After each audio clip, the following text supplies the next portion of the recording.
Last time we were at the Kingdom, in fact, the last time we were together for a ball game was that great playoff game, the Mariners and the Angels, right here in this ballpark. And we saw the big unit at its very best that night. The big unit going tonight, Randy Johnson. His wife is expecting perhaps at any time their second child. So he's got that in his mind. But also, I'm sure, Joe, he's got in his mind the big hurt. Frank Thomas, one of the greatest sluggers in the game today, and they'll be facing him. You're right. Everyone thinks of Randy Johnson. They think about his fastball, but the thing that has made him a tough pitcher has been his sidearm slider. And with that, he is able to get right-handers out on a consistent basis. When you watch him throw the slider down and in to Frank Thomas, you know if Frank Thomas can't handle it, no one can. But Frank Thomas picks on a fastball and hits it out of the ballpark. And so tonight, I think the key is going to be how many sidearm sliders Randy Johnson can get over and how many fastballs Frank Thomas can pick out. All right. Now, Ken Griffey Jr. in this ball game as well.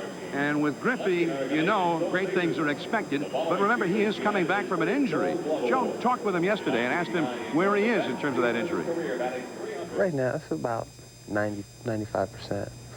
As Spark Anderson would say, 90% of Ken Griffey's better than 100% of most people, so that won't hurt you. No, I just got to get stronger. I lost a couple degrees in flexibility, but doctor said that'll come back as the year goes on. Well, Joe, what do you think? What about Ken Griffey Jr.? He says maybe he's not fully healthy. Well, the one thing to remember, he's only 26 years old, and he's going to get better. And he hit 5 home runs in those 5 games with the Yankees last October. He looked pretty healthy right then. We've got the Mariners, Griffey, and Johnson. We got the White Sox with Frank Thomas. Stay tuned. Opening night, 1996, is coming up from the Kingdom in Seattle. ESPN Sunday Night Baseball is brought to you by True Value, proud sponsor of opening day and yards everywhere. And by Pontiac, proud sponsor of the 1996 U.S. Olympic team. We are driving excitement.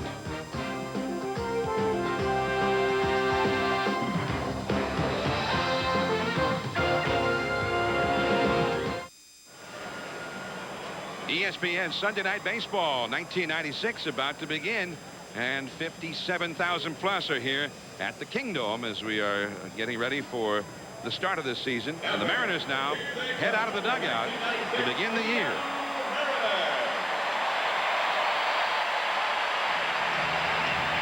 In left field, number 56, Darren Bragg. So the Mariners, the defending champions of the American League West, and the question, of course, is can they repeat? And the story begins to unfold here tonight. Terry Bevington, manager of the Chicago White Sox, beginning his first full year with the Sox. And here's his lineup for opening night. At third base, number 18, Russ. It will be Tony Phillips leading it off in left field. He homered against Johnson here in that playoff with the Angels last year. Ray Durham at second base. Frank Thomas is hitting third at first base. Danny Tarnable, who used to play here in Seattle in right field. Lyle Mooch on the DH rather than Baines with Johnson going. Robin Ventura third base. Ron Parkovice, the catcher. Darren Lewis with the White Sox now in center field. And Ozzie Guillen is hitting ninth. Tonight's starting lineup has been brought to you by the GMC Sierra.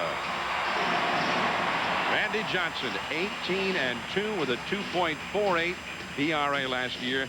And he had a week in there in October, maybe one of the greatest weeks any pitcher has ever had all time. 3 times he pitched in a ball game that the Mariners had to win, and he won all 3 of them, starting with that playoff game, which we covered here on ESPN. This was the final out of that game, and the Mariners won the division with that one. And then in Game 5 against the Yankees, after beating the Yankees in Game 3, he got out of a jammed strikeout Boggs, got Gerald Williams to strike out the side the very next inning, and then, of course, in that dramatic hit by Edgar Martinez, he won that ball game. 3 wins in 6 games in 7 days, and there they are. And, Joe, has anybody ever in October baseball pitched 3 more pressure-packed games in the clutch in so short a time than Randy Johnson did? Well, I don't think anyone has had the opportunity, but I don't think they could have done what he did. I think Randy Johnson was just phenomenal in those 7 games and overpowering. 28 strikeouts in 19 pressure-packed innings in those games and 3 wins. The last time Tony Phillips faced Randy Johnson, he homered in this ballpark. The first pitch of 1996 is high for ball 1. Tony Phillips, he was with the Angels last year, had 27 homers. But the key with him is he gets on base all the time. And that means a lot of RBI opportunities for Frank Thomas. And I think more importantly, John, he's a leader. And I think the White Sox were looking for a leader. He's a tough type of player. He plays to win. He does whatever is necessary for his team to win. And he leads in the clubhouse. He is an exceptional player. 2-0 the count. And we have the Jugs gun tonight. As you saw, that last pitcher, Johnson, was 89. This one at 91. So we're not seeing the Randy Johnson full-out fastball just yet. And now it is 3-0. Well, Randy wondered where that last pitch was. He said, there's a new strike zone, isn't there? That pitch was called low. 3-0. Ray Durham is on deck. And that's a strike. Jim McKean, veteran American League umpire, is behind home plate. And you see, looks like the American League umpires are fashioning a new uniform this year. I like it. A little more color. Now the 3-1. And that's a foul into the upper deck. 3-2. And Johnson right around 90 miles an hour so far here in the first inning. There's Ted Hendry, another veteran, at first base. And there's that new hat the American League umpires have. John Hirschbeck at second and Jim Joyce at third. This is a veteran umpiring crew for opening night. As they did last October with 2 strikes. The roar begins. Fouled again off to the right into the upper deck. Still 3-2. Tony Phillips, he'll make every pitcher work. He's patient. He gets a lot of walks. But also, if you leave one over the middle, he'll take you deep. Now Phillips making Johnson wait a little longer, backing away.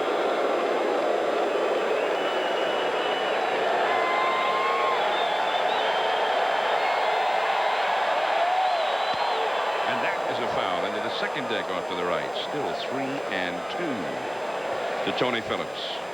And no matter what happens in this at bat, Joe, he's made him work. Well, as you said, that's what Tony Phillips does best. Very smart player. This will be the 8th pitch of the sequence. And he gets the walk.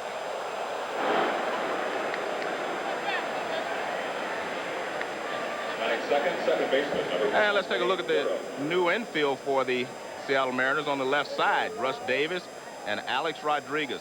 These are 2 very important parts to this ball club. Russ Davis is supposed to have better glove than Mike Blowers was. Rodriguez is supposed to add some little better defense there at shortstop, but we'll have to wait and see. That's Yes. Russ Davis there. Russ Davis, former Yankee farmhand. Ray Durham, the hitter, and that's too low. Ball 1. Ray Durham, in his rookie season, hit .257 with 7 home runs, 51 RBIs. Not very patient. He rarely walks. He did steal 18 bases. Phillips at first. He's not much of a base stealer ordinarily. Sorrento on the bag with him. That is a called strike. 1 ball and 1 strike. Now, Randy Johnson's wife, Lisa, is due to deliver the couple's second child April the 8th, but they say that she could deliver at any moment. Could happen tonight, tomorrow, anytime now. Johnson told you yesterday, Joe, that he doesn't know if he's more excited about opening night or the fact that his wife is expecting the child very shortly. Yeah, he said he had butterflies in his stomach, so he wasn't really sure from which. I said probably a little bit of both, Randy. It should be. And right now he's pitching like he's got a few butterflies. He's not throwing as freely as we've seen him. Almost threw that one away. Nice save by Sorrento. In his last outing, he was overpowering in preparing for tonight's start, but tonight he just seems like maybe he's not loose yet, or maybe, you know, he just does have a few butterflies that he has to work out early. The outfield over toward right field against Durham. Back to the screen. We'll get that at 93 miles an hour. Well, that was a much freer motion there. If you watch him, there was a good wrist snap at the end of that pitch. 2-2 the count.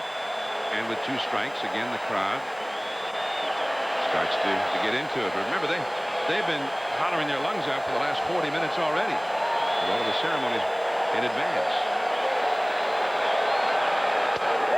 him out with the slider.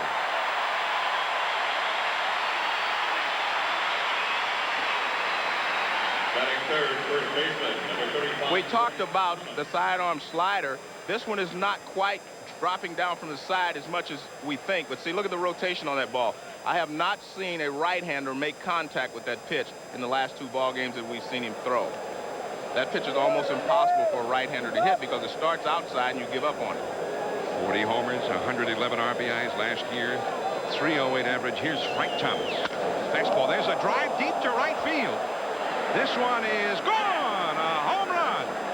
First ball swinging, and Frank Thomas takes advantage of that short home run porch at the Kingdome. Right field is a home run hitter's paradise. And Thomas, for only the 2nd time in his career, takes Johnson deep. Last year he did it for the first time. Well, at the beginning we talked about what the pitcher and the hitter would try to do. Frank Thomas would try to pick out a fastball, which he does here, and Randy Johnson would try to get him out with the slider. But he gets the first pitch fastball, and he hits it out of the ballpark. First pitch fastball, and this ball is trying to get it in. He doesn't quite get it in enough, and Frank Thomas hammers it. Now Danny Tartable, a slider on the first pitch to Tartable, and it is ball 1. It is only 312 feet to that right field corner. As you see, Tartable with very poor numbers last year with the Yankees and with Oakland. Another injury-plagued year for him. But he had a very healthy spring and a great spring. And they're hoping that in the final year of his contract, he'll have a big year for them, hitting behind Frank Thomas. 2-1 the count. Thomas himself alluded to that yesterday when we talked to him. They have a much better balanced lineup this year. It's getting on base at the top and some power hitting behind Thomas. Proven offensive talent behind him. 3-1. Oh. That's the fastball. Much too fast for Tartable there. Full count.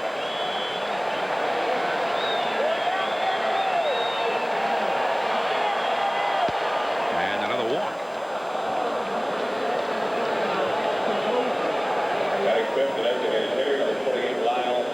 Lou Piniella, boy, he got a huge ovation during the ceremonies before the game, and he came out under a spotlight out in the middle of the field, and the ovation went on for quite some time. And Joe, I mean, he comes to Seattle, a franchise that had never done anything, and in a very short time he led them to the top.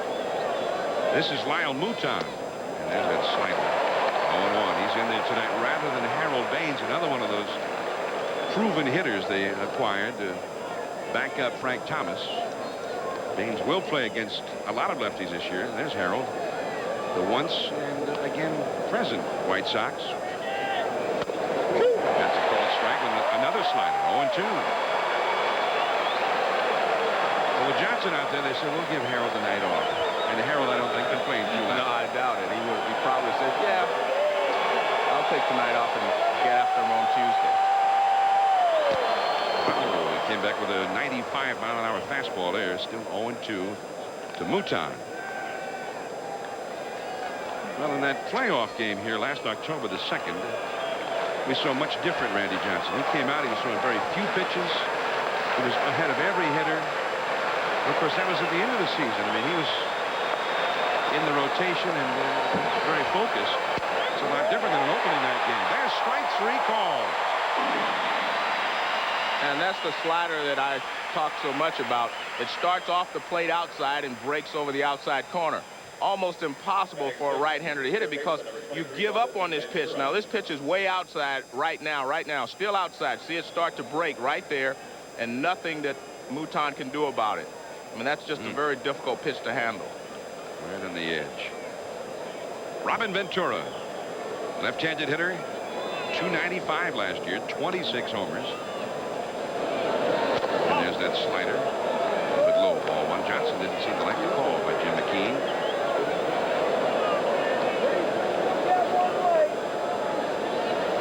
2-0. The White Sox ahead. A walk to Phillips, and then a one-out homer by Frank Thomas. Nice ball in there for a strike. 1 ball and 1 strike. The Kingdome, they've got pretty legitimate dimensions in left field and center field, but right field, sort of the reverse image of Fenway Park. I mean, it's very shallow and right with a big wall, 23-foot high wall out there. It's a foul ball and a slider. 1 ball and 2 strikes to Ventura. Left-handed hitters do not often have success with Johnson. There's that wall in right field. You see 312 to the corner.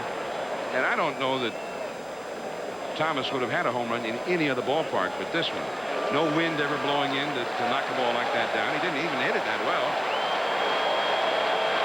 But just well enough into the first row out there in right. I think Frank says in the box score tomorrow, we'll say home run. Yeah.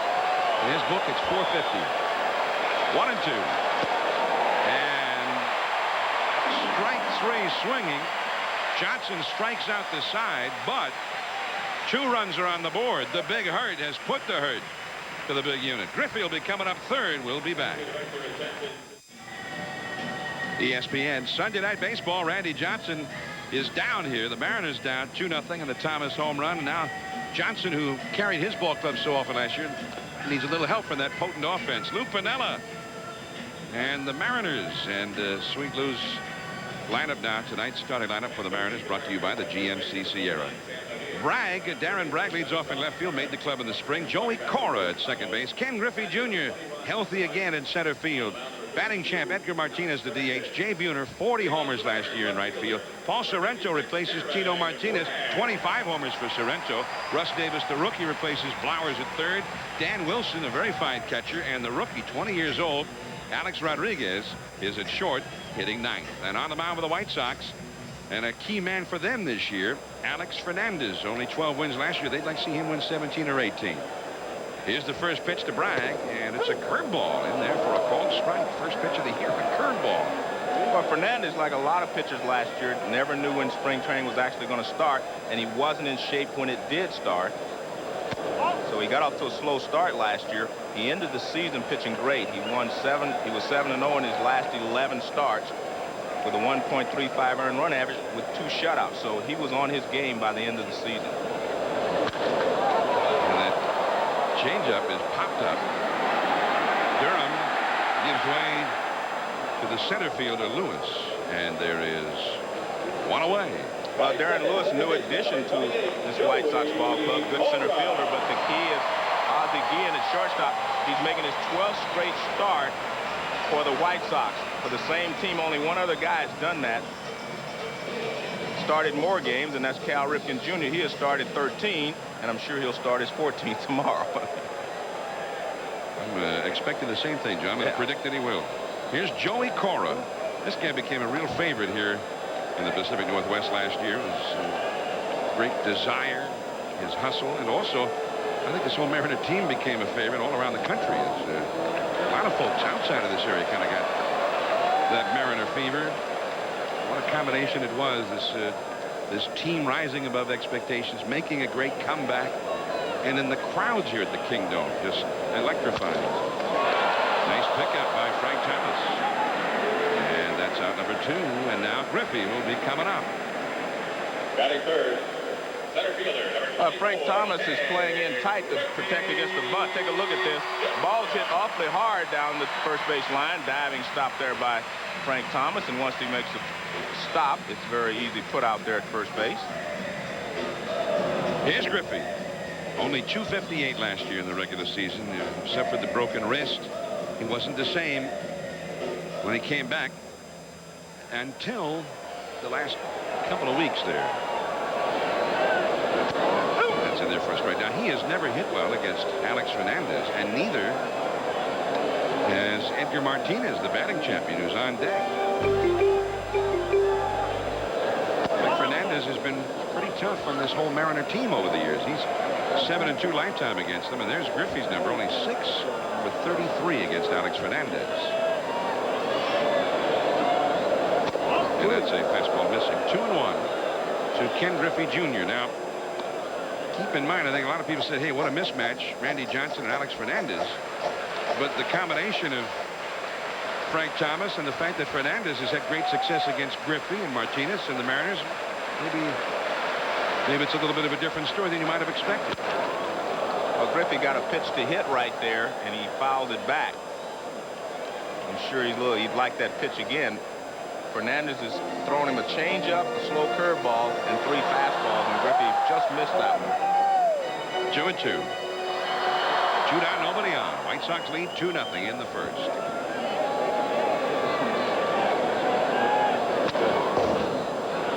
Fastball, got a piece of it again. 2-2.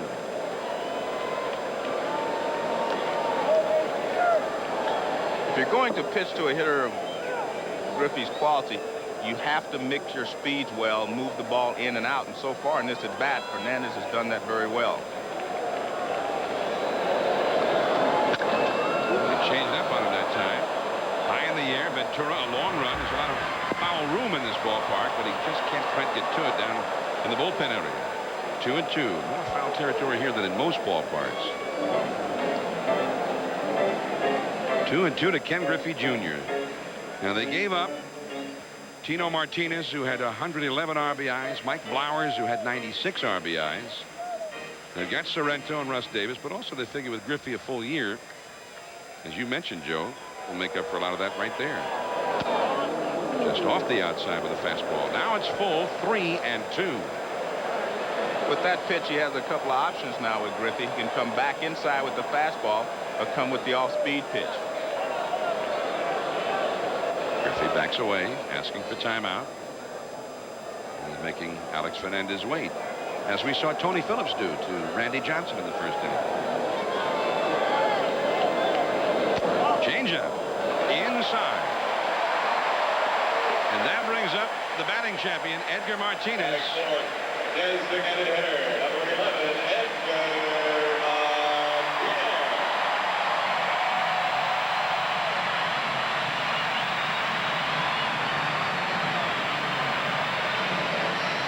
Well, when you pitch around Griffey, here's one of the great hitters in the game today, Edgar Martinez.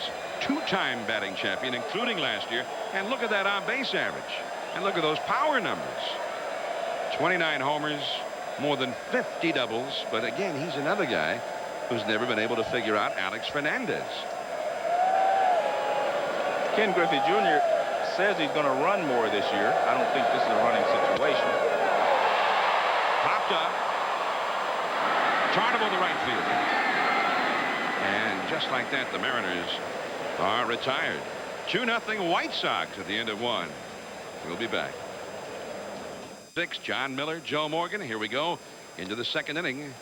And a big cut by Ron Karkovice, the 7th place hitter for the White Sox. And he has a count of 0-1. We'll tell you that Randy Johnson threw 28 pitches in that first inning. And that is a 1-1 count now, and he missed badly with that one. So he's a little all over the place right now. He's not quite in sync yet. And that slider of beauty. 1 ball and 2 strikes. Karkovice, then Darren Lewis, and then Ozzie Guillen. Well, the slider has been his best pitch so far in this ball game. Fastball, a check swing foul. 1 ball and 2 strikes. It doesn't matter how many sliders he throws, the hitter has to stand at home plate and look for the fastball. Because if he looks for the slider, he'll just throw the fastball right by him. And the slider is too low. 2-2 the count. Johnson was 18-2 last year. Plus, in his 30 starts, the team was 27-3. Fastball. It was a little frightening for the shins of Ron Karkovice. 3-2 the count. And again, wildness with the fastball. And the slider. That is strikeout number 4 for Johnson already. Yeah, welcome back, Mr. Cy Young. Johnson, the first Cy Young Award hitter in Mariners history. Well, we got to look at this slider. It's just a devastating slider. Look at that ball diving down and in. No chance for Karkovice to hit this pitch. Now, take a look. This ball starts outside. Look, he's way over toward the first baseline. Ball starts outside and just breaks sharply down and in. 1 out, nobody on. Darren Lewis coming to the American League. Longtime San Francisco Giants center fielder, then traded to the Reds last year in the Deion Sanders deal. Slider in the dirt. 0-2 the count. Getting his first look at Randy Johnson. This is the difference in Randy Johnson now, John, as compared to, say, 3 or 4 years ago. Before, when he'd get in trouble, he just threw harder and harder. Now he has this great slider that he can go to, and he can throw it for strikes just enough to keep the hitter off balance. Strike 3 call, a fastball on the inside. And that's 4 consecutive strikeouts for Johnson and 5 total. And just as soon as he gets you looking for the slider, as he did Darren Lewis here, he throws a fastball. It's supposed to be a high fastball, not up high enough, but it's a good fastball on the inside part of the plate. And Darren Lewis is strikeout number 5. And Ozzie Guillen looks bad chasing his slider way outside and low. Ozzie a free swinger anyway. And he needed another couple feet on his bat there to have hit that one. Ozzie 248 last year. But the offense, that's not why he's in there. He's an outstanding shortstop. Slider. Well, he would take it all away on that one. 1 ball, 1 strike to Ozzie Guillen. Been around a long time. When you see Ozzie, you still think of a young guy, happy-go-lucky, but he's one of the grizzled veterans in the game now. Fastball. Look at that, 96 miles an hour. That's the highest reading on the Jugs gun we've gotten so far. And that, all of a sudden, that fastball looks like it might have kicked in for him. Slider. Ian just did get a piece of that. 1-2. It's a little easier for the left-handed hitter to handle the slider than it is the right-handed hitter, because the slider, you can see the spin on it. If you're on that side, you see the spin. You have to have enough nerve to stay in there to handle it, but you can see it better than you can from the right side. Down the left field line. Powell giving chase. Darren Bragg, the left fielder. He threw the fastball there, and now the catcher Wilson is going to go out and speak to Randy Johnson as Guillen heads back to home plate. There's a look from the upper deck down the left field line behind the foul pole, and a look at that huge crowd inside the Kingdome tonight. This became the hottest ticket in the Pacific Northwest last year, and it looks like it's going to be the same thing this year. 1-2. Slider. Well, he must be picking that pitch up, Joe, like you mentioned. Well, you can see it better because the ball starts in your line of vision. From the right-hander, it starts way out of your vision. We put it in play. Joey Cora. The first non-strikeout put out by a Mariner. 5 strikeouts in 2 innings for Johnson. Jay Buhner coming up as the Mariners are trailing. I'm John Miller along with Joe Morgan. Season number 7 for Sunday Night Baseball. We're old grizzled veterans ourselves now, aren't we? Yeah, John, but I want to take this time to congratulate you on your Emmy nomination. John was nominated for an Emmy Award as play-by-play man. So I want to congratulate you and let the fans know that we have an Emmy-nominated play-by-play announcer on the air tonight. Well, and thank you very much. That was very nice of you, Joe. And like Nicolas Cage, Joe, if I win, I'm going to share it with you and Elizabeth Shue. Okay. 1 ball and no strikes to Jay Buhner. 40 home runs last year. And it seemed like he hit about 30 of them in September. I mean, what a finish this guy had into the upper deck. He had 123 hits and 121 RBIs. So this guy made him count. And he is a real favorite here in Seattle now.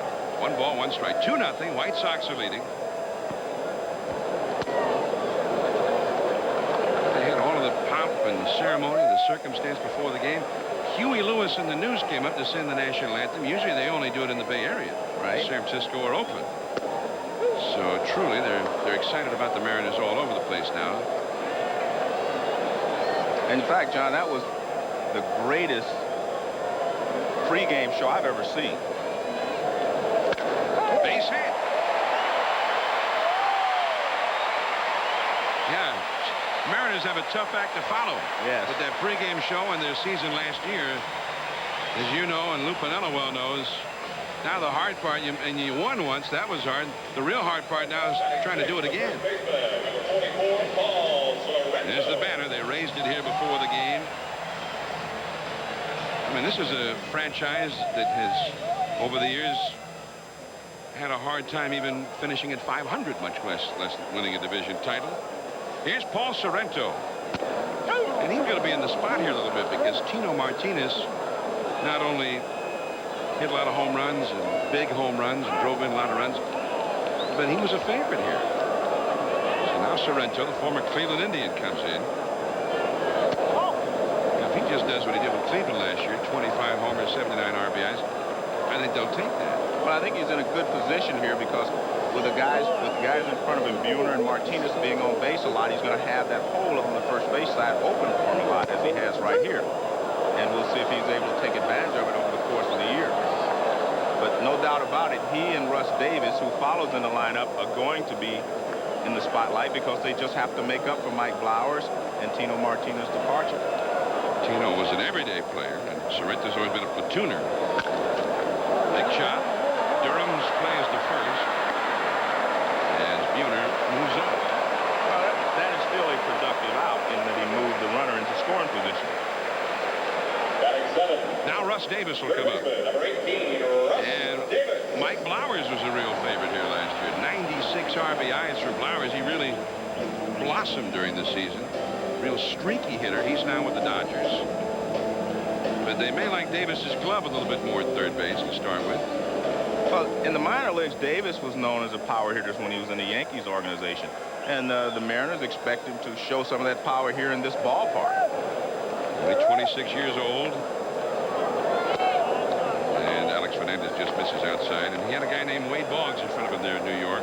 And there, his last 2 full years in the minors, 26 homers, 76 RBI average down there at Columbus. Slider but outside from Fernandez. 2-0. Davis' first at bat as a Mariner is an RBI opportunity for him. Generally speaking, a 2-0 score in this ballpark doesn't mean a whole lot because this is a great hitter's ballpark. Oh, he helped him. Chased a bad ball there. Opening day overexcitement perhaps for the rookie. Well, he's thrown him 3 straight breaking balls. He laid off the first 2 sliders, and in his mind, he said he's got to throw me a fastball now. So if you're sitting dead fastball, it's impossible sometimes to lay off of a bad pitch. To a great pitch by Fernandez. Yeah, smart pitch. 3-1. Dan Wilson, the catcher, is on deck. Now he's in the same situation. But as a hitter, you have to say, hey, I'm going to look fastball. If he throws something else, either I'm going to lay off of it or shoot it to right field.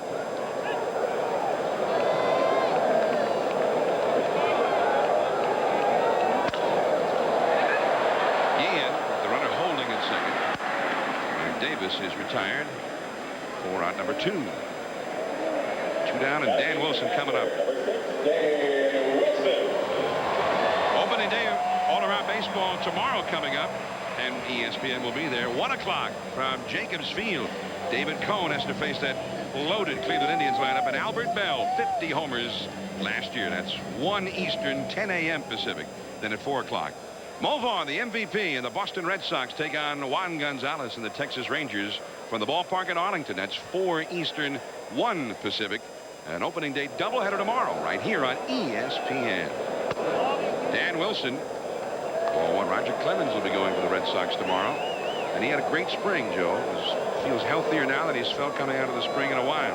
So you're saying it might be worth a flight down there. Maybe I'll do that. I'll just fly down there and watch the game. I was hoping that you'd go down there. Yeah, I think I'll do that. And that's a breaking ball low. 2-0 the count. And Juan Gonzalez, he was healthy this year. He was not healthy last year. And Dean Palmer is back with the Rangers, too. So they're hoping to have both of those big sluggers healthy all year long. That'll make a big difference for Johnny Oates' Rangers. Rangers and Red Sox tomorrow. Strike, and it's 2-1. Dan Wilson, this is a guy. People around the country don't know much about him. He's become one of the outstanding catchers and receivers in the league. And his hitting seemed to get better and better as the season went along. 2-1. And he's hit Fernandez well the few times he's faced him. 2-2 the count now. The rookie, Alex Rodriguez, would be next. 2 down in the second. 2-0 for the White Sox. Fernandez. This is a guy who won 18 games as recently as 1993. So they know he can win. And he had that great finish last year. Now they want him to put the two halves together. And they need that. Fiona will go down to third. Tarkovic just missed that ball. I'm not so sure he wasn't crossed up, because now they're talking about it, which tells you that there was a little miscommunication there. Let's take a look at the pitches. He tries to break off the slider. You see Karkovic is set up inside for a fastball, and he throws that pitch away. Either he held on to the fastball too long or it was a slider. He scored at a wild pitch. And again, it's very evident that Fernandez crossed up his catcher. Buhner at third now. Good pitch. Strike three call. Fastball right on the outside.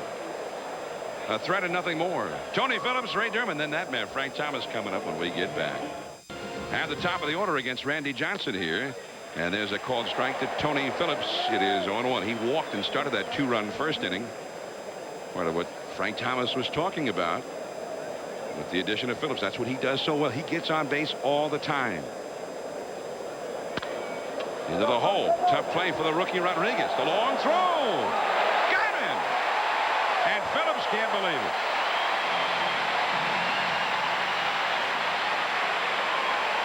Well, you have to give Alex Rodriguez credit for making it such a close play at first base. That is a difficult play to make. The toughest play a shortstop has to make is go in the hole and get a speedy runner. Now look, Phillips gets out of the box very quickly. Backhanded, takes a little time, but then he shows his gun and retires Phillips at first base. Here's Durham, and he takes ball one. He struck out his first time. Here's a look at that play at first. Very close play. 1 ball, 1 strike now to Durham. Frank Thomas is on deck. We mentioned Huey Lewis in the news sang the national anthem tonight. Also ESPN's own Harold Reynolds threw out the first ball here in the ballpark where he played for so many years. And they've stopped by. Nice to see it. Huey Lewis and Harold Reynolds. And Harold Reynolds picked the Orioles to win, and I know Huey Lewis is picking the Giants. So I know I will wait and see how good they are at the end of the season. He's picked the Giants for the 34th consecutive year. Yeah. Right. 2-2 the count. Well, Harold was, I mean, he was part of that long-suffering Mariner crew for many years. Down the left field line. Extra bases for Durham. And a double for Ray Durham, bringing up Frank Thomas. Well, that shows you how important that play was by Rodriguez to retire Phillips.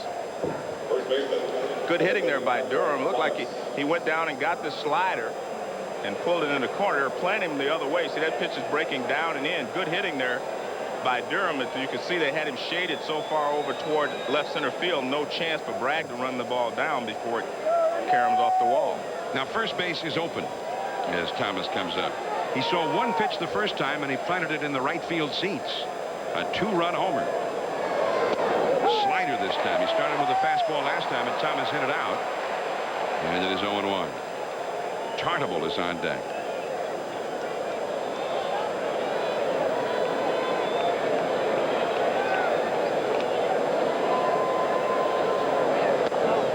The slider is too low this time. 1 ball and 1 strike. I wonder, Joe, a guy like Johnson, I mean, he's got that great fastball, but if he's throwing sliders all the time and they think they can look for it, instead of always having to look for the fastball, that's an advantage for the hitters, is it not?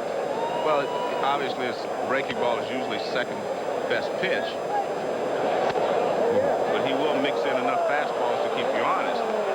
And you can see Johnson's not real happy with McKean behind the plate. He's questioning him on a couple of low pitches, and he wanted that fastball there as well. 2-1 the count. Durham at second, nobody out. White Sox already leading by 2. And the slider. Thomas gets a piece of it, fouling it off. For the rest of this ball game and probably the rest of the season, I think anytime he throws Thomas a fastball, it will be up, and he will try to get him out with the sidearm slider. So we're looking for that here now. Well, 2 balls, 2 strikes. He may waste the fastball up, or he'll, try to get him out for sure with the slider. Fastball will not be a strike. 97. Close enough for Thomas to swing at it. That was a pretty good pitch. And look at Thomas with that left-hand motion to him. Make him bring it down. Well, that's the point. You do not want to chase the high fastball from Johnson because it's very difficult to hit. But I'm not so sure he should have taken that one. It looked like a pretty good pitch there by Randy Johnson. 2-2. Slider. Check swing. Full count. Well, that was just like you predicted, Joe. The fastball high and then the slider for the strikeout. But he didn't get it. 3-2. Durham at second. Slider got him swinging. Number 6 for Johnson. Well, he made up his mind he was going to throw him sliders, and the last 2 pitches were sliders. This is the 2-2 pitch. To watch Frank Thomas checks. Well, it looks like he swung to me, but they call it a check swing. And here is the strikeout pitch.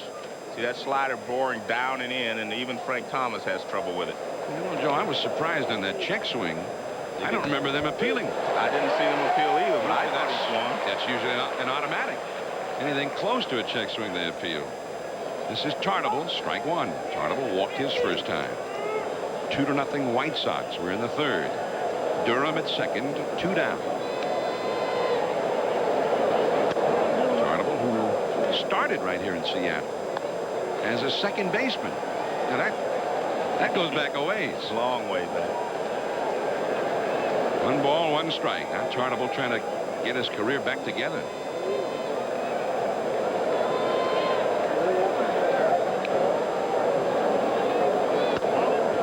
Inside with the fastball. You see Johnson looking very frustrated. But he keeps looking in as if he wants more strikes called than he's getting from McKean. But after a while, he may just be pleading for them. There's a slider for a strike. 2 balls and 2 strikes now to Tartable. And Wilson goes out to speak to Johnson.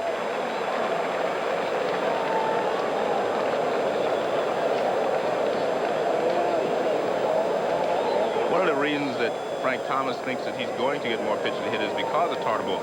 Tartable has hit over 30 home runs in his career 3 times. He's driven in over 100 runs 4 times. So he is capable of protecting Frank Thomas. You really know these numbers. Well, I'll throw them out every once in a while. Man. 2-2. Sorrento. He almost took his head off, but he got the play. 2-0 Chicago. We'll be back. Those giant ice cream cones, that's part of the game, Joe. And there's ball 1 to Alex Rodriguez. And this young shortstop, 20 years old. And he's the man now from day 1. First round draft choice. They thought he was going to be a star one day. And they've been bringing him along in the farm system. He hit .360 in AAA ball last year. In only 54 games, had 15 home runs. The changeup from Fernandez. 1 ball and 2 strikes. Tell you what, Fernandez is very impressive so far in this ballgame, John, because he's keeping the ball down and he's hitting his spots. I mean, I don't remember one pitch really getting away from him except the one he crossed Karkovice up on. Right to Durham at second base. Hit hard by Rodriguez. There's 1 away.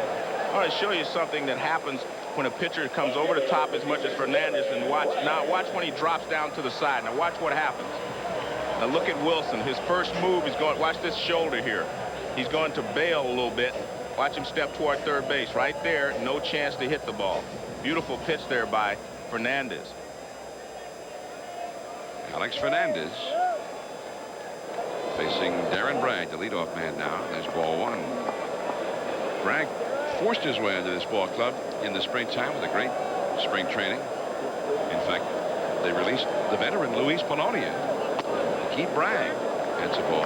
That was interesting because actually on the left side they're starting 2 young players, and Piniella really wanted Polonia to maybe, you know, win the job so he'd have at least 1 more veteran on that side. But it didn't work out that way, and Bragg for the 2nd straight year, he's the starter in left field. at the beginning of the season. Yeah, last year he started out there but did not hit and finally got sent back to the minors. The curveball a little bit low. 3-1 to Bragg. Joey Cora is on deck. Mariners made a lot of other changes other than Tino Martinez and Mike Blowers. Left field, caught by Tony Phillips. 2 men down. Second baseman, number 28, Joey Cora. Baseball tonight. Back for another year as well. Harold Reynolds, part of the crew now. Weeknights at 10:30 Eastern and then again at midnight. We got a doubleheader every night on Baseball Tonight, only on ESPN. And you know, nobody in baseball ever misses that show. You've got all the highlights, all the news. Baseball Tonight. Here is Joey Cora. There is ball one. 1 ball, no strike. Let's say that we mentioned some of the changes. Remember Vince Coleman ended up as the leadoff man and left fielder in the stretch run last year. He's gone. That's a foul. A couple of key men in that bullpen. Jeff Nelson, now with the Yankees. Bill Risley, now with the Blue Jays. So there is quite a different look on this ball club. They're going with 9 pitchers right now. And the word is that they're talking with the Yankees for a trade. The Yankees are apparently interested in Felix Fermin. Kept Fermin. They don't need that many pitches early on with all the days off. That curve is high. And the Mariners could use another starter because their rotation, they also did not keep Tim Belcher. He's gone. They did not keep Andy Bennis. He's with the Cardinals. Base hit. So Cora keeps the inning going for Ken Griffey to come up and try and tie this ball game. 2-0 White Sox. The last 3 hitters have hit the ball hard.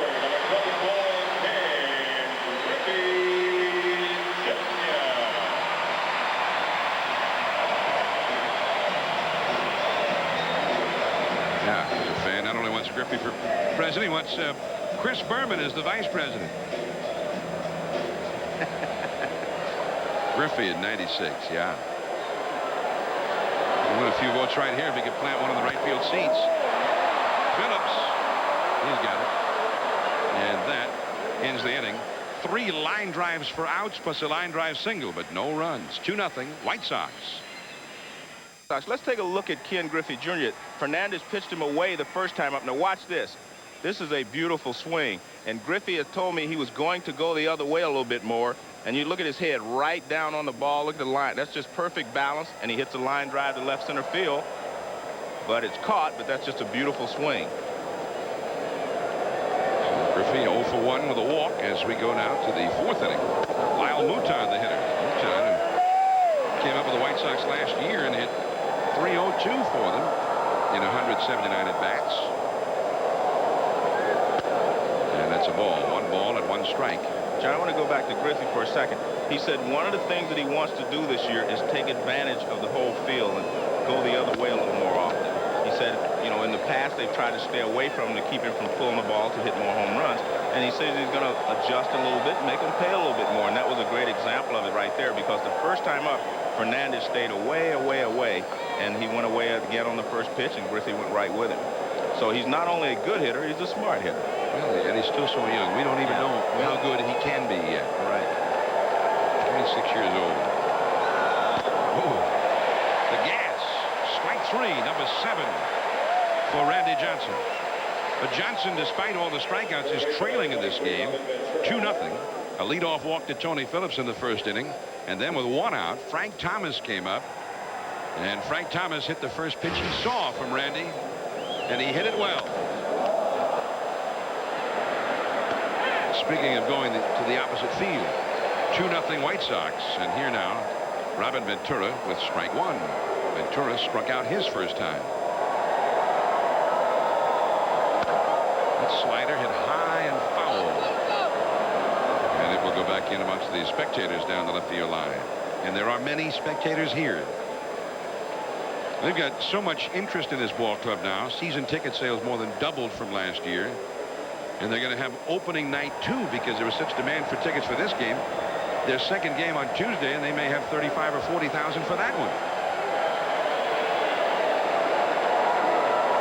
Strike 3, a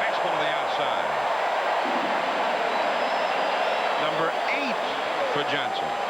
Nothing Ventura could do about that at bat. He was just overmatched. This is a beautiful pitch. No balls, 2 strikes. You have to protect inside, and Johnson just hits the outside corner with a fastball. Nothing you can do about that. Right out there, strike 3. Karkovice, strike 1. Karkovice struck out his first time. Mouton has struck out twice. Ventura has struck out twice. And here's Karkovice, who struck out in his only at bat.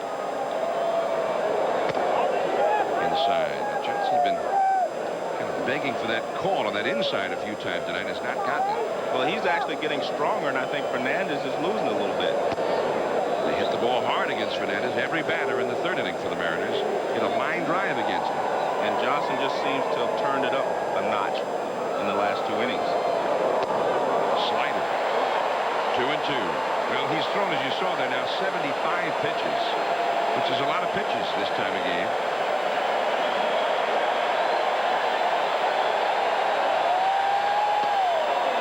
Outside the slider. One thing to remember, you can't measure Johnson's pitches like you would a normal pitcher because he strikes out so many hitters. He has to throw extra pitches. He doesn't get a ground ball sinker out on the first pitch. 3-2. 93 miles an hour in that fastball. The highest reading we've seen on his fastball tonight on the Jug's gun, 97. We haven't seen any of those 98, 99s yet. But most of his fastballs have Joe been in the 92, 93 range. Struck him out. He has struck out the side. 9 strikeouts in 4 innings for Johnson. Edgar Martinez, Jay Buhner, and Sorrento coming up in the 3rd inning. That one is back out of play. 1 ball, 1 strike to Edgar. Then Jay Buhner and Paul Sorrento. This is the middle of the batting order. 2-0. The White Sox are leading. Edgar, despite everything last year, finished the year in a slump. That's fouled on the right field line. He had that incredible series against the Yankees after an incredible season. But then in the series against Cleveland, they shut him down. But I think, John, he had 571, I believe, against the Yankees. You can't keep hitting 571. I mean, the law of averages catch up with you. But if you average it out, I'll still think he was still over 300, which is the way you look at it. Unfortunately, we look at things in series, but hitting is a course of the season. It's an average. That slider missing. A check swing by Edgar. 2-2 the count. They say Edgar's always walking around with a bat in his hands. It's like almost like part of his body. This guy is a thorough professional. Muy caliente. Tarnable struggling a bit, but he got it. Martinez hit that one right off the end of the bat into shallow right. And there is 1 away in the 4th inning.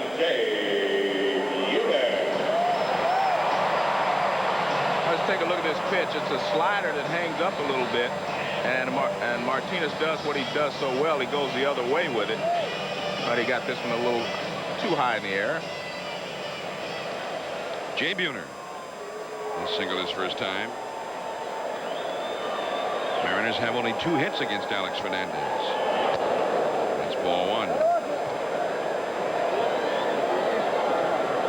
Buhner, he has become almost a cult figure here in the Northwest. Get that imposing look at the plate. That slider misses. 2-0. And he's got the power to back it up. There's no doubt in my mind, though, John, that Fernandez is starting to labor a little bit out there on the mound. He's not quite as sharp. He's not hitting his spots. And he doesn't have the same velocity he had earlier. Drops a curveball in there. Yeah, that curveball, even that was not a sharp curveball. But it was a good time to throw it because 2-0, the hitter is looking for a fastball, and you can get away with a mediocre curve 2-0. Oh, fastball almost hit him. 3-1. Sorrento on deck. You see this pitch is way off the plate inside. Buhner was going in to the pitch as he normally does, but pitch way off the plate inside. Popped up. And another breaking ball, even on 3-1. This one is back out of play. Full count. Fernandez has not walked with the 1 tonight. He walked Griffey in the first, and he rarely walks people. He's had excellent control over the years. when you throw a 3-1 breaking ball in that situation, it also tells me that you're not confident in your fastball in this location because you have a 2-0 lead. The last thing you want to do is walk someone. The fastball there. Buhner slices it foul off to the right. 3-2 the count. Last 11 regular season starts, 7-0 with a 1.35 earned run average. Unfortunately for both he and the White Sox, he was only 5-8 up to that point. Terry Bevington, the new manager of the White Sox, picked up during the season last year when Gene Lamont was fired. Finished one game over 500 under him. Well, it's his ball club from spring training on. And the curveball back out of play. 3-2. Continues to mix it up nicely. Well, he's mixing his pitches well. He just does not look as sharp as he did the first couple of innings. Also, Joe, I mean, a higher risk of a walk with those pitches. Right. And you walk this guy with Sorrento coming up, it could cost you 2 runs. It just says he doesn't have the same confidence in his fastball now that he had at the beginning of the ball game. And he drops that one in the dirt. So he has walked Buhner, and now he will have to contend with the new Mariner, Paul Sorrento. First baseman, number 44, Paul Sorrento. And who hit 7th last year for Cleveland most of the time with 25 home runs. And although the ball seems to carry well to Jacobs Field, it really carries well in this park, particularly for a lefty. Here is Sorrento. 1 out, 1 on. Base hit. And he hit a shot just out of the reach of Durham. Well, they've hit the ball hard the last 2 innings, but that's what I was talking about his last at bat. With the likes of Buhner, Martinez, and Griffey in front of him, he's going to have that hole. This ball is caught if he's not holding the runner on and they're not playing for double play there. If no one's on base, Durham is back far enough that he catches that ball. So they're going to open up some holes for Sorrento if he's able to take advantage of it. Now here's Russ Davis. Davis had an RBI chance in the 2nd inning. He had a runner at 2nd, 1 out. But grounded out to short. 2 on with 1 out here. The slider. Ball 1. 2-0. Fernandez and the White Sox are leading in the last of the 4th. But as Terry Bevington well knows, the Seattle ball club was one of the most potent offensive ball clubs in the majors last year, particularly in this ballpark.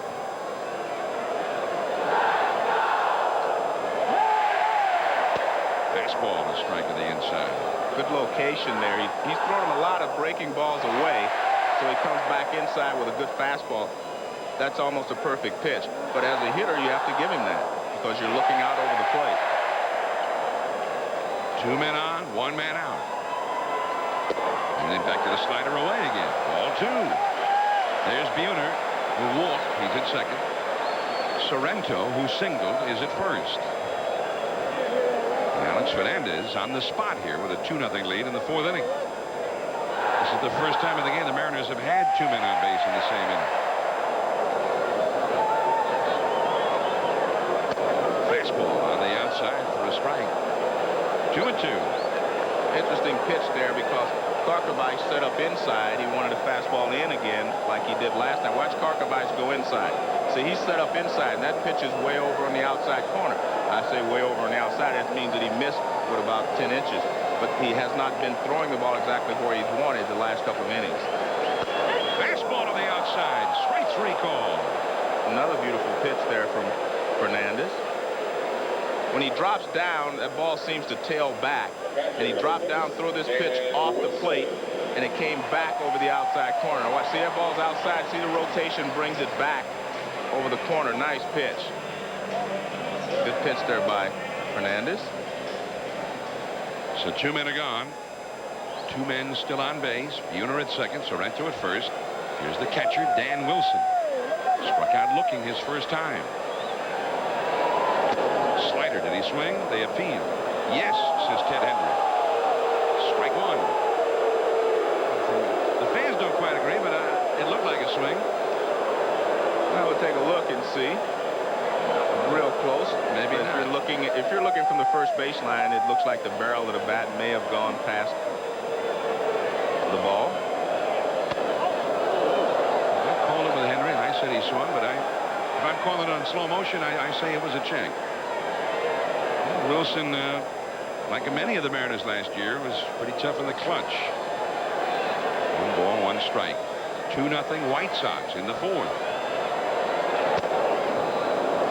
And it goes to 2-1. On deck, Alex Rodriguez. He would be next. The Mariners have not been able to break through yet against Alex Fernandez.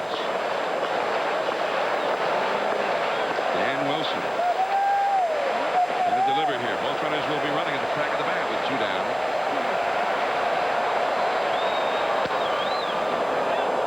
With a slider that time. Foul ball, and the ball girl makes a nice pickup. Everybody getting an ovation here tonight.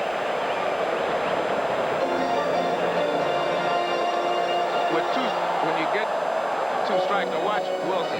He is fooled by the pitch right there, but the ball is down and in. He just wants to make contact, and he fouls it out of play. Good. That's actually good hitting. All you want to do in that situation, just fight it off and maybe give Fernandez a chance to make a mistake.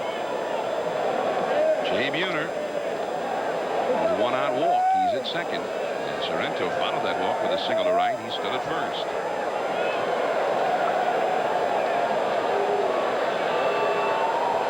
2-2 to Dan Wilson. 3-3. Missed badly with that fastball. But now the runners will be taking off. The good thing for Fernandez on 3-2 pitches, he's thrown enough breaking balls on 3 and 2 that Dan Wilson can't just sit there and look dead red. He can't sit and look for just nothing but a fastball here because he knows that Fernandez will throw the breaking ball on this count. There go the runners. Popped him up. Chartable. And he's out of trouble again. 2 men stranded for the Mariners. 2-0 White Sox as we head to the 5th inning. Randy Johnson with 9 strikeouts already. He'll be back to work shortly. ESPN Sunday Night Baseball from Seattle. White Sox 2, Mariners nothing as we head to the 5th inning. We've talked about the devastating slider of Randy Johnson. Now, let's take a look at it. Well, watch where he delivers. Watch his arm. He comes a little bit sidearm right there. Now, freeze it. Now, watch this ball. They're spinning, and you're going to see a hole in it. Look at the bottom of the ball. See that hole? That's how you recognize it as a breaking ball. That's a big hole, which means it's really a curve ball, but he throws it so hard it looks like a slider to the hitter. Here's Darren Lewis against Randy Johnson. And from a hitter's perspective, you have to be able to see that hole to know what the pitch is going to do, whether it's a slider or a curveball or just a sinking fastball. The spin on the ball tells you exactly where the pitch is going to end up, and you have to be able to read that to be a good hitter. And my recommendation, if you're facing Randy Johnson and you're a hitter and you want to read that, look at it in slow motion. That's true. Yeah. Well, some guys are able to slow it down so they can see the stitching. He's standing at the plate. Slider comes in and the batter says, freeze it right there. And even then, you may not be able to hit it. Boy, that is good. 2-1 the count. Lewis, fastball a little bit low. 3-1. And Darren Lewis, a guy who rarely walks, looking so patient right now. He struck out looking his first time. John, sometimes you take pitches because you can't hit them. You don't take them because you think they're balls. He's hacking on that one. Foul ball, 3-2 the count. Well, you know, the 5th place hitter, Mouton, Ventura hitting 6th, Parkavais hitting 7th. All 3 of them have struck out twice in a row. Now the 8th place hitter, Lewis, struck out in his only previous at bat. Johnson has 9 strikeouts in 4 innings.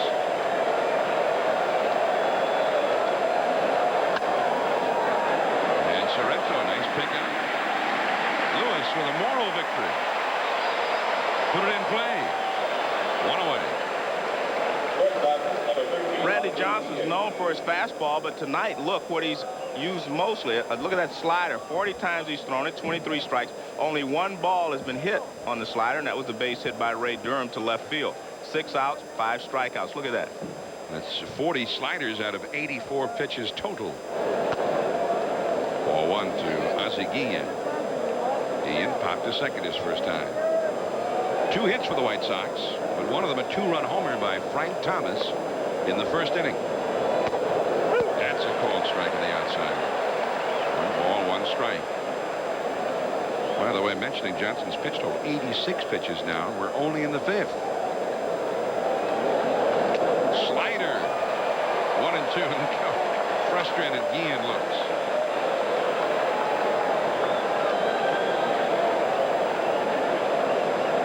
Caramba. 1 ball and 2 strikes. Fastball on the inside and up. Got a piece of it. 1 ball, 2 strikes. One thing, when you get a lot of strikeouts, it generally takes you a lot of pitches to accumulate those. And at his current pace, I wonder how many innings Johnson's going to be able to go tonight.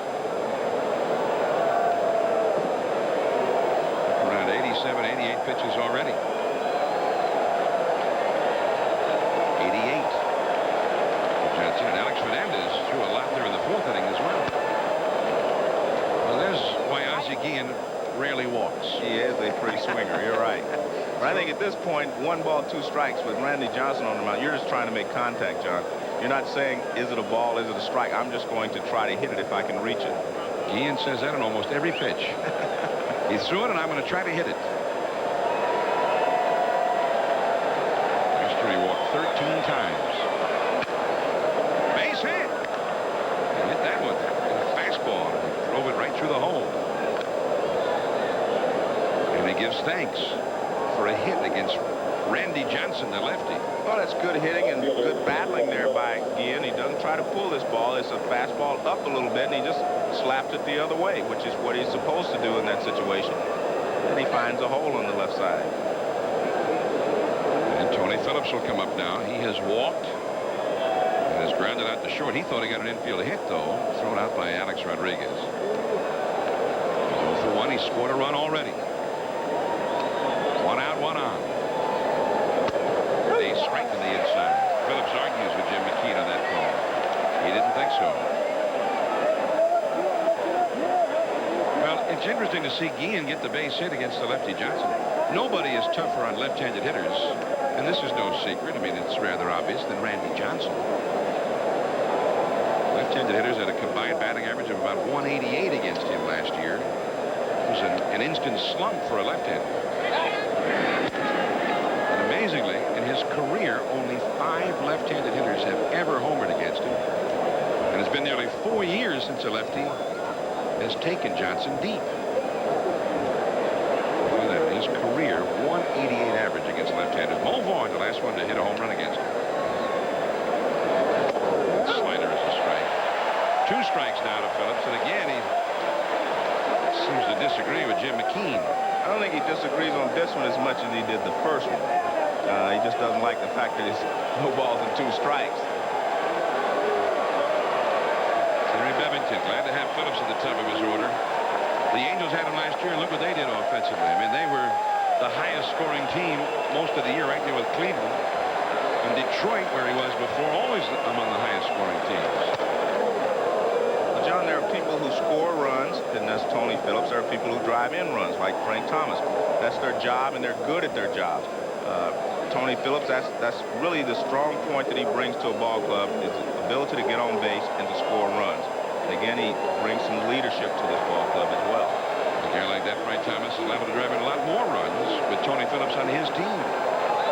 Runner goes, bloop, shallow center. Alex Rodriguez has it. And this will be a double play as he lobs it over to Sorrento. Well, a lot of people say, well, why didn't Guillen start back? Smart play. You just keep running. There's no way you could get back anyway. So they get the double play. The inning is over. Rodriguez will be coming up. 2-0 White Sox. Here we go to the last of the 5th inning. The Mariners up with Alex Rodriguez.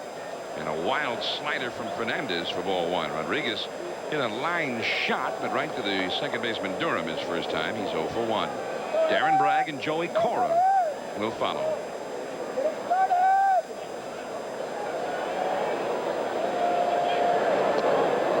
Change up there, and it is 1 ball and 1 strike now.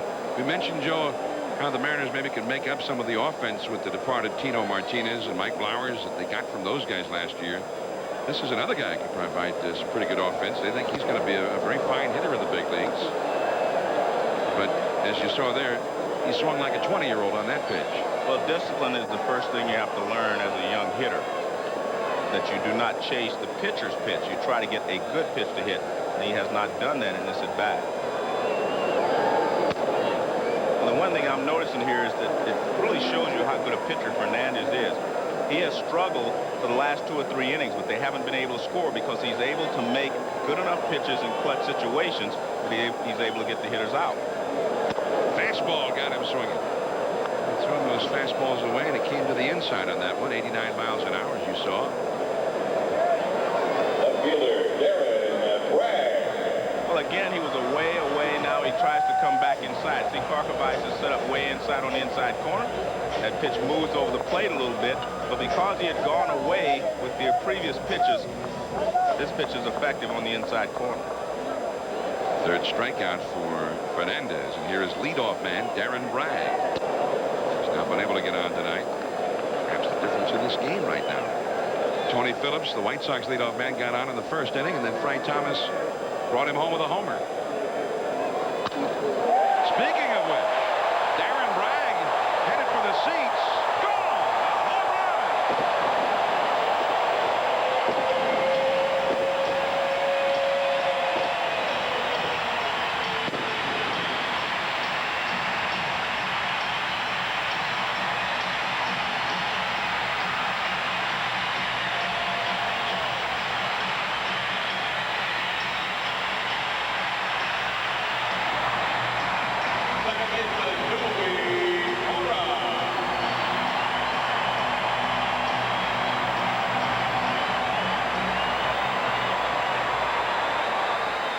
It's 2-1. Darren Bragg, who hit 3 homers last year at 145 at-bats, goes deep on opening night. Cora, first ball swinging, pops it up. Yeah. And there's out number 2. It's a high fastball that Bragg gets and hits it out. And again, I don't think Fernandez has the same velocity on the fastball he had earlier in the game. And he makes a mistake and gets this one up and out over the plate. And Bragg hits a high fly ball that goes out of the ballpark. Now Ken Griffey coming up. Ken Griffey has often visited that part of the grandstand in right field. Darren Bragg, a thrill for the young left fielder who got up to such a poor start last year. A home run on opening night. Came right after him with a high hard one, and Griffey could not hold up. I think Griff starts after this pitch and he realizes that it's out of the strike zone. He tries to check his swing, but he can't. He's gone a little bit too far. The pitch. 2 strikes. The fastball. Fernandez is awfully smart. He throws the pitch up and away. The hitter, says, I chased a bad pitch, and what does he do? Come right back on the inside corner. And he wastes one. 1 ball and 2 strikes. Another fastball. Griffey, in '93, the last full season he played, 405 homers and 109. 40 homers in just 2/3 of his season in '94. Should swing. And denied on the appeal by Jim Joyce, the third base umpire. 2-2 to Griffey, the possible tying run. 2 down and nobody out of the 5th. 2-1 Chicago. Edgar Martinez on deck. Pitch, 3-2. If you were in any other ballpark, you would think that he challenged Griffey inside with a fastball, but in this ballpark, not likely. He did, and it's foul. He hit it 8 miles, but foul. Well, that's the proper pitch to throw, but in this ballpark, I don't know if it works out that way. You throw a lot of pitches away, change-ups especially. Now you want to come inside with a fastball, but that's why Griffey's such a good hitter. He's awfully quick inside. And he used a 34-inch bat, 30 ounces. So he can whip it through the strike zone pretty quickly. And you could see that he did there. 3-2. gets the walk. And you walk Griffey, and then you got to face the batting champion, Edgar Martinez. It's the second time, by the way, that Griffey has walked tonight. And Edgar has yet to get a hit tonight. 2-1. The White Sox scored first on the Thomas first inning 2-run homer, but they have not scored since. And the pressure seems to be mounting on Alex Fernandez. Here's Edgar.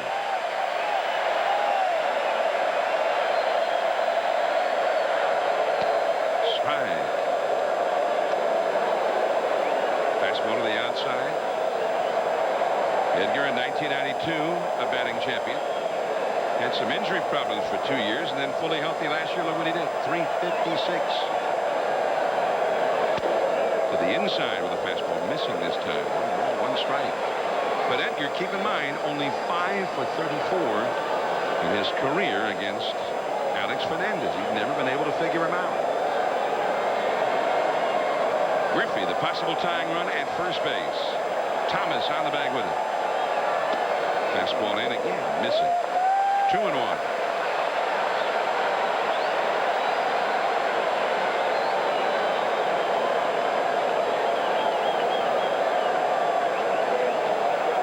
The infield really spread out for Edgar, but playing him to pull except for Frank Thomas.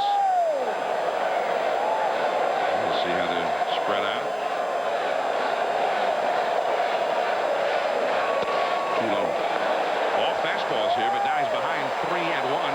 Fernandez wants a new ball, and he gets it. Doesn't like it.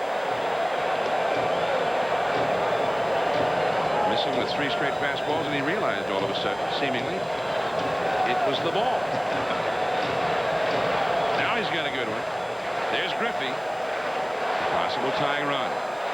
This is a perfect hit-and-run situation for the Mariners. You can put Griffey in motion because if there's a strike, Martinez will usually get a piece of it. Another walk. And now Buhner. Back-to-back walks by the usually very solid Fernandez. And Joe, he's up around 90 pitches, perhaps feeling a bit of fatigue here in the Kingdom. Well, he has definitely been laboring the last few innings, but he was always able to make the right pitch to keep the Mariners off the scoreboard. But this inning, he has not been able to do that. He's given up the home run to Bragg, and he's also walked Griffey Jr. and Martinez. So it just shows that he has been struggling for the last few innings, but he was able to get out of those jams.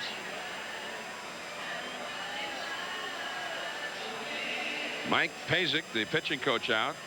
You see Fernandez, 94 pitches already. We're only in the 5th inning. But these last 2 innings in particular, Joe, 25 pitches in the 4th and 20 more here in the 5th, and all tough pitches because he's had a lot of base runners in those 2 innings. Here's Buhner. He has singled to center, and he has walked. And this is the guy who delivered so many times in the clutch in the stretch run last year. Ball 1. That's Griffey at second base. And Edgar Martinez, the possible go-ahead run at first. You see the White Sox bullpen is very busy. And Alex Fernandez trying to wriggle off the hook here with a 1-run lead. Nice pitch. Right on the outside, 1-1. Again, he'll make a bad pitch as he did on the first pitch, and then he comes back with a perfect pitch on the outside corner. Kirk McCaskill, the right-hander. Larry Thomas, the left-hander in the White Sox bullpen. Whoa. 1-2 the count. It's a beautiful pitcher, beautiful motion by Fernandez. It's an off-speed breaking ball, and you see Buhner way out in front. Now he's got him in a hole. 1 ball and 2 strikes.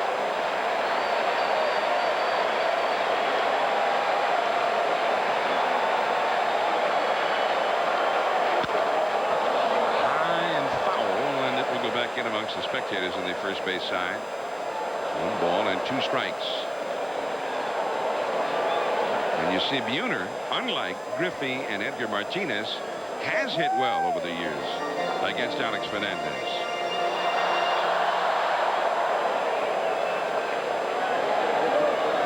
The outfield shades him over toward right field.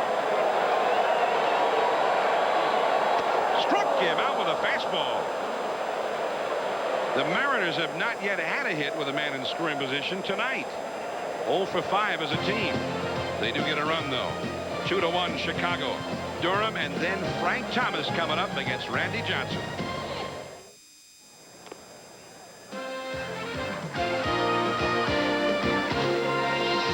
ESPN Sunday Night Baseball is brought to you by Dollar Rent-A-Car, where low rates are just one of the reasons Dollar makes sense. Our 7th season of ESPN Sunday Night Baseball. This is John Miller along with Joe Morgan, your Sunday night telecasters. And here we go to the 6th inning. 2-1 now for the White Sox as Randy Johnson faces Ray Durham. And there's ball one on deck. Is Frank Thomas, who's provided all of the offense for the White Sox tonight with a 2-run first inning homer. Fastball a strike. Johnson with 9 strikeouts in 5 innings and 2 walks. The walks both occurred in the first inning. And he has held the line from there. Slider bounced foul by Durham. 1 ball and 2 strikes. Johnson has, as I know you've spoken of so many times over the years, Joe, has kept his club in the game with a chance to win since that first inning.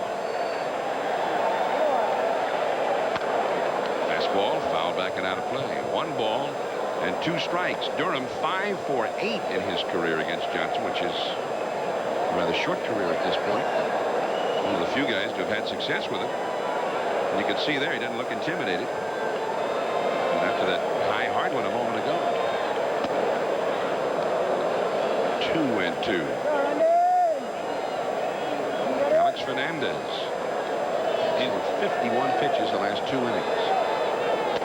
Strike 3 call. And here comes Frank Thomas with nobody on this time. In the first inning there was a man aboard, Tony Phillips. And that's the first pitch seen by Thomas this year. 2-run homer. Different story in the third. Oh, he talked about it in the open. One's going to be looking for the fastball, which Frank was doing. He got the fastball. He hit the home run. And the pitcher's going to be trying to get him out with the slider, which he did the second time up. And strike 1. 10 strikeouts now for Johnson in this game. The 67th time in his career that he's done that. 10 or more. Frank Thomas versus Randy Johnson. Just off the outside. 94 miles an hour on that one. 1 ball and 1 strike. Well, you have to mix your pitches with Frank. You can't just throw him all sliders because he'll look for it and handle it. So you have to throw him enough fastballs to keep him off balance. You just do not have to throw them for a strike. Slider. Look at Thomas, who rarely swings at a bad ball. Well, this is a situation I think Frank was looking for the slider. He gets it, so he swings at it. See, sometimes it's not wise to look for a pitch because you will chase it if it's out of the strike zone. I think that's what Frank was doing on that particular pitch. Looking for the slider, so he went after it. Struck him out.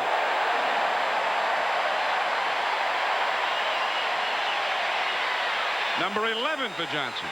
And a good job of pitching there because he starts him off with a breaking ball, goes away with a fastball, back with a breaking ball, and away with a fastball. There is a breaking ball for a strike, fastball away, breaking ball down and in, and now watch him go away again off the plate for strike 3. Strike 1 to Tarnable.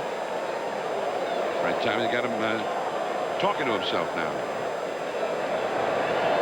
Tarnable has walked and grounded out. And let's take a look at that last pitch to Thomas. This is off the plate. This is what he was doing with the fastball. But he finally gets Frank to chase another bad pitch. Frank chased 2 bad pitches in that at bat. Which tells you something about Randy Johnson as a pitcher. Because Frank sometimes goes weeks without chasing 2 bad pitches. It may be late May now before we see him do it again. He used up April's allotment. He's fuming. Slider misses. Well, that's the competitiveness of Frank Thomas. He says, look, I'm one of the best hitters in all of baseball. He's one of the best pitchers. I like this matchup. I'm supposed to do my job, and he didn't. He did his job, obviously, in the first inning, but you see he's very upset. But I like that. I mean, that's the sign of a true champion and a guy that knows what he's supposed to do. Well, Johnson comes back and walks Danny Chartable, the first walk allowed by Johnson since he walked Chartable in the first inning. You want to know why Johnson is such a better pitcher now than before? Look at that, 6.8 walks per 9 innings in 91. Look at 92, progressively going down to last year's low of 2.7. Only 2.7 walks a game. Compare that to about 9 strikeouts, and you see why he was an 18-2. Yeah. 12 strikeouts. 18-2 last year. Yeah, 12 strikeouts per 9 and only 2.7 walks. Here's Mouton, who struck out twice. Ball 1. Now, they showed that as Wilson goes out to speak to Johnson, those 6.8 walks per 9 innings in 91 that you mentioned, that was an all-time worst in baseball history. The most walks per 9 innings by a pitcher who pitched as many innings as Johnson did. Last year, 294 strikeouts, 65 walks. Sandy Koufax type numbers. 1-0 to Mouton. 2 down, runner at first.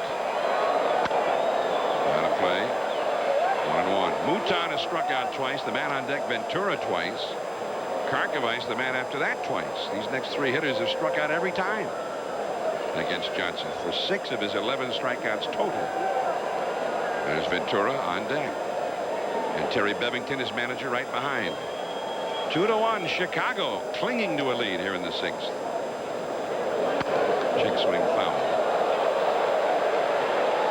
Mouton in there tonight again instead of Harold Baines.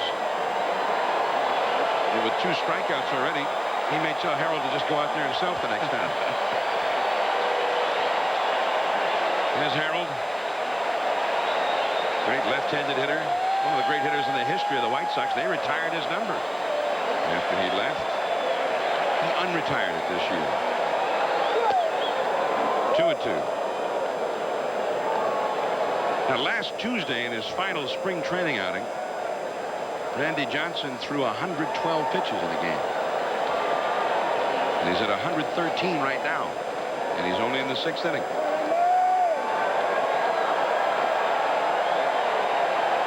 Two and 2. Chartable at first. And to second base goes Chartable.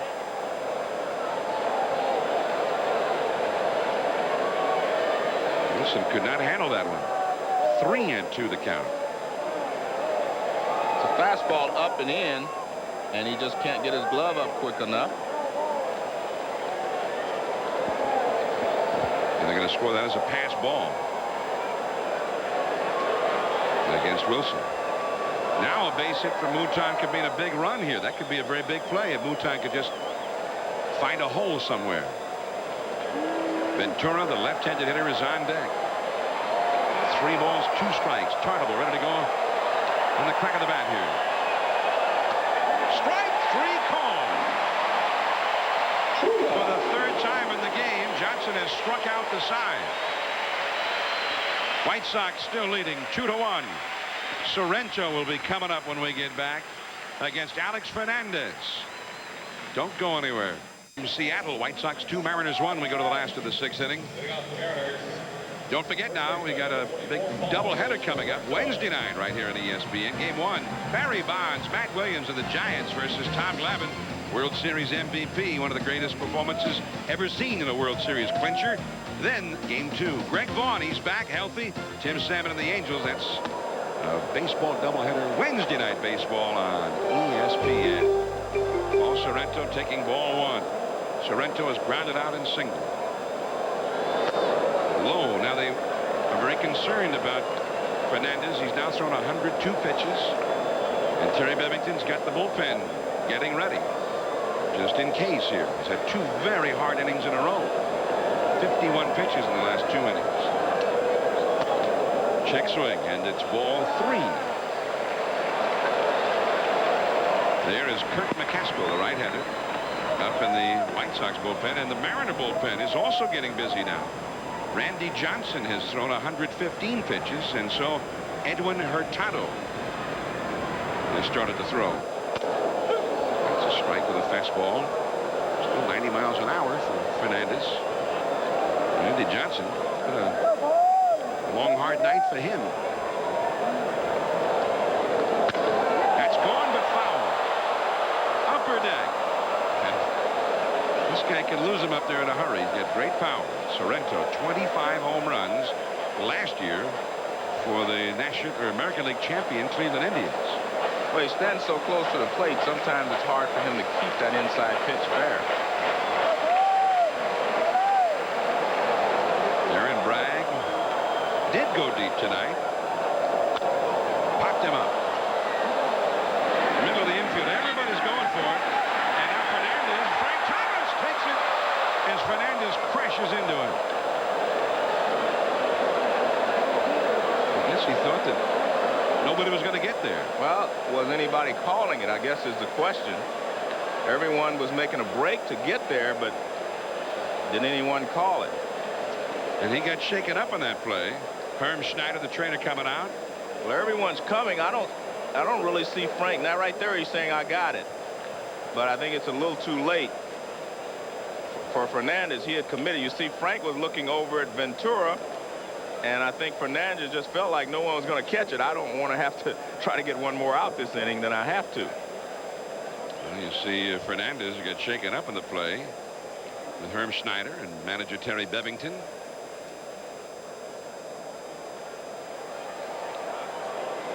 Two things in it, Joe. I mean, not only somebody's supposed to call for it, somebody else should be also helping to direct traffic. Well, in that, the right? real problem is the one who can catch it. If you're the fielder that can catch the ball should say, I have it. And usually it's going to be the first baseman or the third baseman when the ball is hit up around the center of the diamond like that. And that was clearly Frank Thomas's ball. Ordinarily, I mean, a pitcher doesn't even think about catching the ball like that. He's the one shouting at who else and who should go for it. But again, you know, this guy has struggled. He doesn't want this ball to drop, and he says, hey, I'll go catch it if no one else is calling it. So he just starts chasing it, and there you can see crashes into Frank Thomas, who was actually waiting for it. You could see Frank calling it, but I think as far as Fernandez is concerned, he was calling it too late. I don't think anyone else can make the call. That's the call that has to be made by the one who's going to catch it, and everyone else has to be quiet. The only time a pitcher stands off is when two other infielders are about to come together. Then he points at that guy. Here's Russ Davis now. And the curveball too high. Well, Fernandez threw a couple of pitches there to test whatever it was that he hurt. He's still in there. Slider misses. 2 balls, no strikes to Russ Davis, who was grounded to short and struck out looking. The Mariners have not been able to get the big clutch hit tonight. 0 for 5 as a team with men in scoring position. That's fouled by Davis. And Davis twice has been up there with a man in scoring position without being able to get the hit. But again, you talk about the failure to do that, Joe, but you've been talking about the ability of Alex Fernandez to make great pitches in those spots. And he's wiggling off the hook. I mean, he's getting in trouble, but he's always able to make a good enough pitch to get the hitter out. 3-1. Dan Wilson is on deck.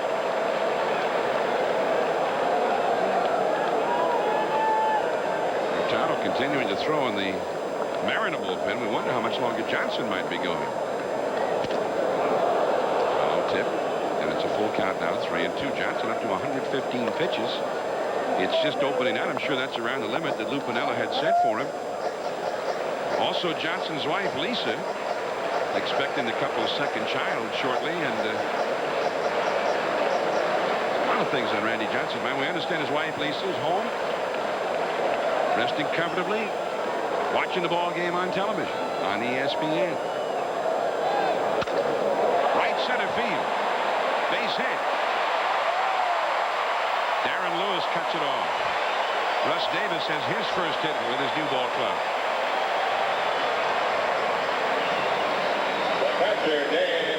Well, Davis takes the fastball away and hits it away. It's a good piece of hitting. He didn't try to pull the ball, just went with the pitch a little bit and hit a little single into right center field.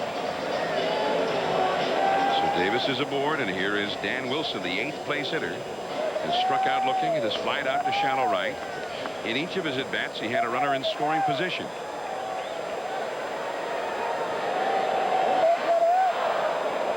Wilson, who had 320 in those positions last year. Now here comes Terry Bevington, the manager, on his way to the mound. He's got McCaskill ready in the bullpen. Here's McCaskill. And Fernandez is up past 110 pitches for this game at 112 now. And there's the call to the bullpen. So we've got a change. 1 out, 1 on. Last of the 6th inning. McCaskill is coming in. The White Sox are leading 2-1. And we'll be right back.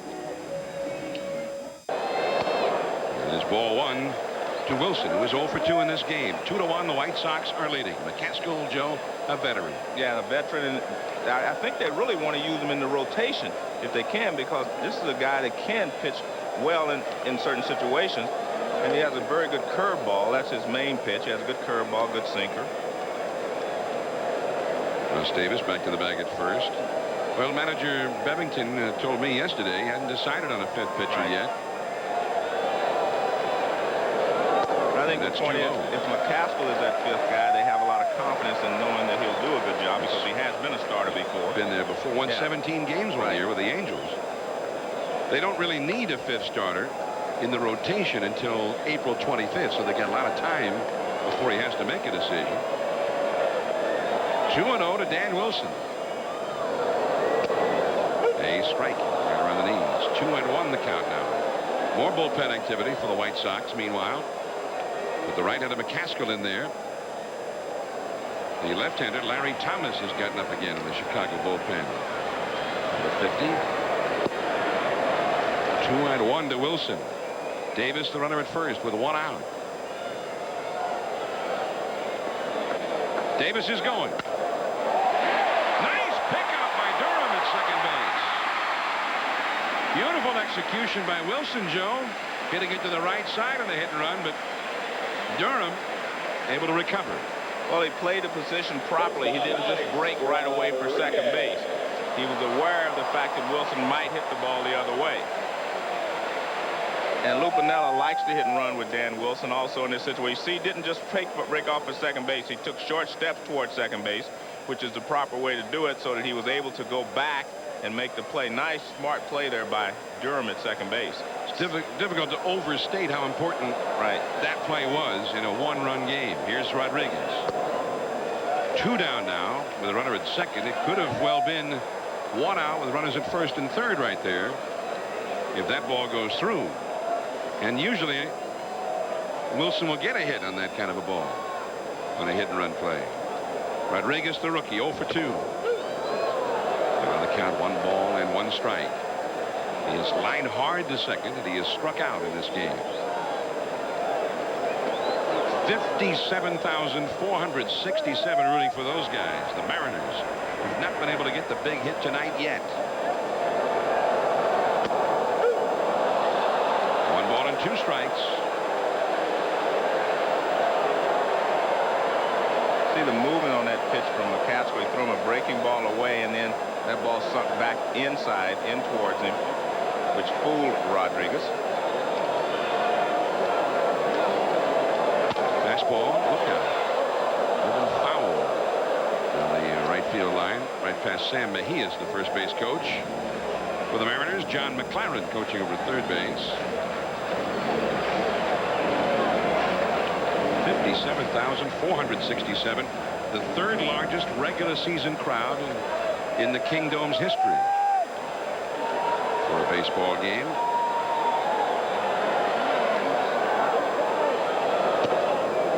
Two and two. Darren Bragg, the leadoff man and left-handed hitter, is on deck. He would be next. Here's Bragg, who has delivered the Mariners' only run tonight with a home run that was back in the 5th inning. And now it's full. 3-2. Rodriguez, still a young guy, but he's big and strong, and he's shown power in the minor leagues. Here's the possible tying run, Russ Davis at second base. Bounding ball right to Durham. And again, the Mariners unable to get the big hit. Now 0 for 6 with men in scoring position tonight. Ventura coming up. We go to the set. Randy Johnson is back out there, trailing 2-1. The question is, for how much longer will he be back out there? The White Sox with just 3 hits against him. Frank Thomas, 2-run first-inning homer, the big blow. Johnson with 12 strikeouts. But the Mariners have not been able to get the big hit against Fernandez and now McCaskill.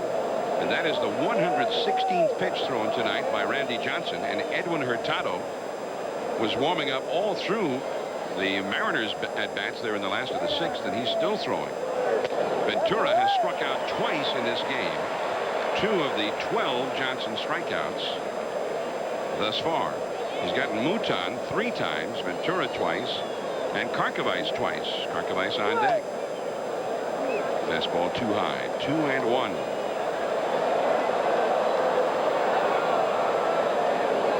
Lou Piniella has got a little shortage in that starting rotation right now.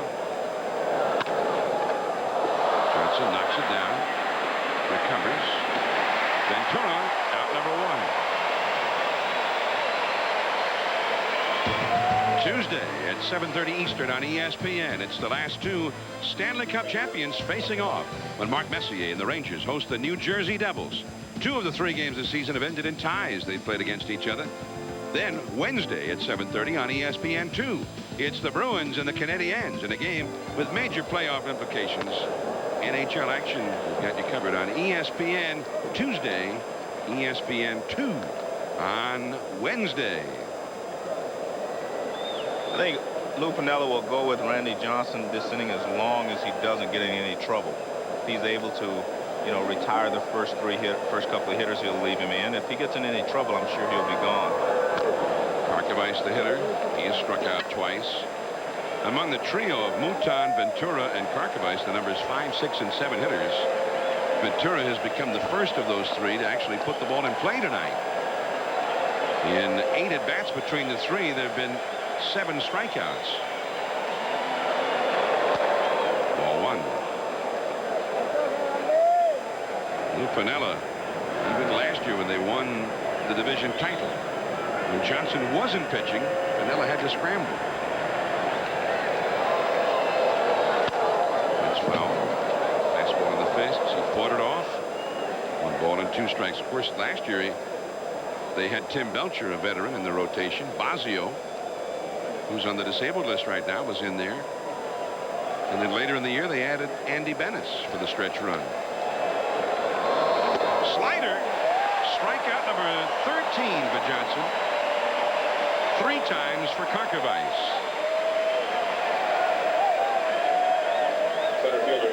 And we've seen this replay over and over. It's the slider. And see how he drops down, throws his sidearm, and he gets a bigger break on it, and it cuts across the strike zone right there. That is just a very difficult pitch for a right-hander to hit.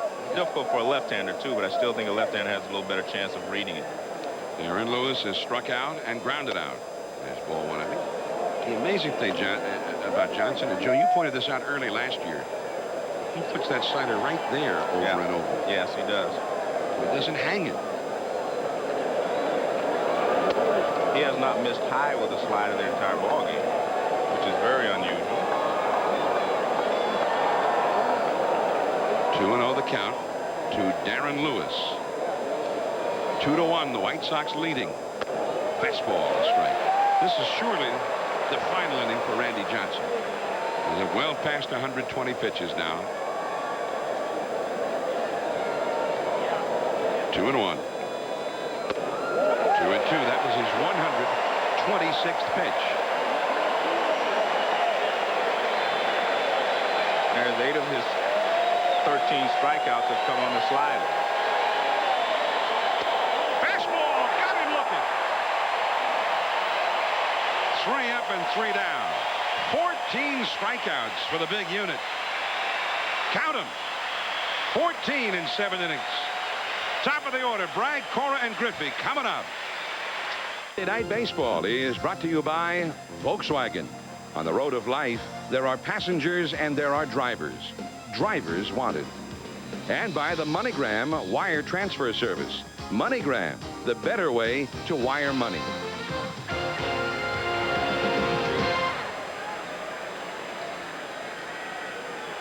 Here we go now to the last of the 7th inning. A new pitcher's on for the White Sox. Left-handed Larry Thomas, a slider to Darren Bragg for a strike. Bragg, the leadoff man for the Mariners, has flied out twice, and he is homered for Seattle's only run. White Sox 2, Mariners 1. And it's a ball.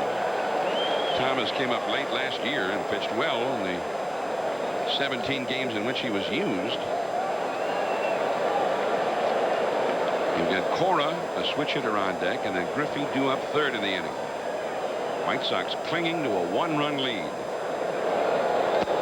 Slider, check swing. And it is 2-1. 2 runs, 3 hits for Chicago. 1 run, 5 hits for the Mariners. But the Mariners have had a very frustrating evening so far. They've had chances to score more. 3-1. This is a real good at-bat for Bragg simply because he's going to have to prove to Lou Piniella that he can handle left-handed pitching to be able to stay in the lineup. And he's done a good job here. He took the first curveball for a strike, but he's laid off 3 pitches out of the strike zone. Now he gets a fastball. He should be able to get a good swing at it. He got the walk. Good at-bat there. And as you say, Piniella, I'm sure glad to see that. Terry Bevington, though, got to be very upset. I mean, he brings the guy in to face a lefty, and he walks him. Second baseman, Joey. Here's Cora. Now, what do you do here, Joe, if you're the manager? A little hit-and-run action, a bunt? What? In most cases, you bunt because you're the home team. You try to tie the game, and then you worry about winning it after that. So the normal situation would be to bunt. I think they may start with a bunt, and if they get the count in their favor, they may try a hit and run. Ken Griffey is on deck. There's the bunt, and it misses. Thomas can't get the ball over. 1 ball and no strikes. Karkovice, the veteran catcher, out to speak to the young lefty out of the University of Maine. And now Pazik, the pitching coach, will go out as well. Larry Thomas played for John Winkin, a legendary figure up there in Maine. In the cold weather up there, he's produced a lot of outstanding baseball talent over the years, including Billy Swift. Pazik goes back to the dugout next Sunday night. 8 o'clock, we'll move into our normal starting time. Next Sunday, 8 Eastern, 5 Pacific. Former Mariner Tino Martinez and the New York Yankees. Wade Boggs, Paul O'Neill and company. Juan Gonzalez and the Texas Rangers. Will Clark next Sunday from Texas. Slider, and he missed again. This is a situation where the manager kind of rethink. You say, well, do I want to let him throw 1 strike out of the last 7 pitches and get an out? The point is, do you still go ahead and bunt him over, or do you maybe have him take a pitch?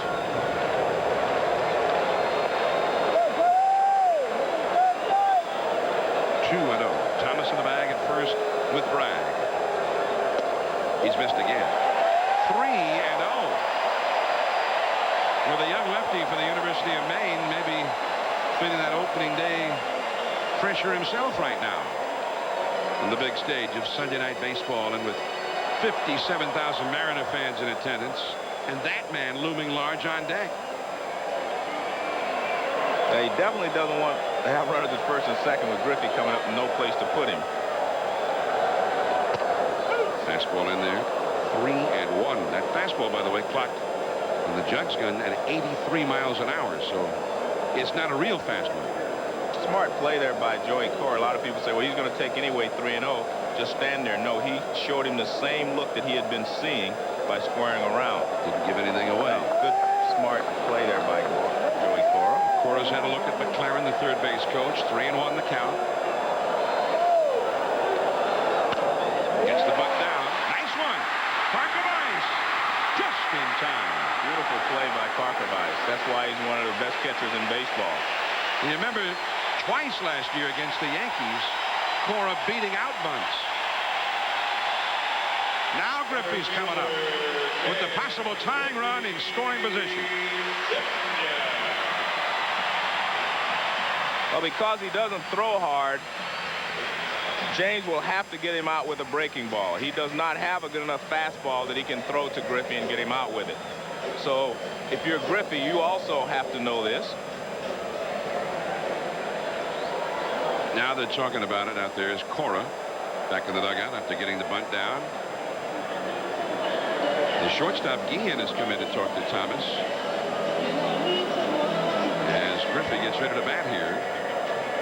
Now, if you pitch around Griffey, number one, he is the possible go-ahead run. You don't want to put him on base for that reason. Plus, the man on deck is the league's batting champion, Edgar Martinez.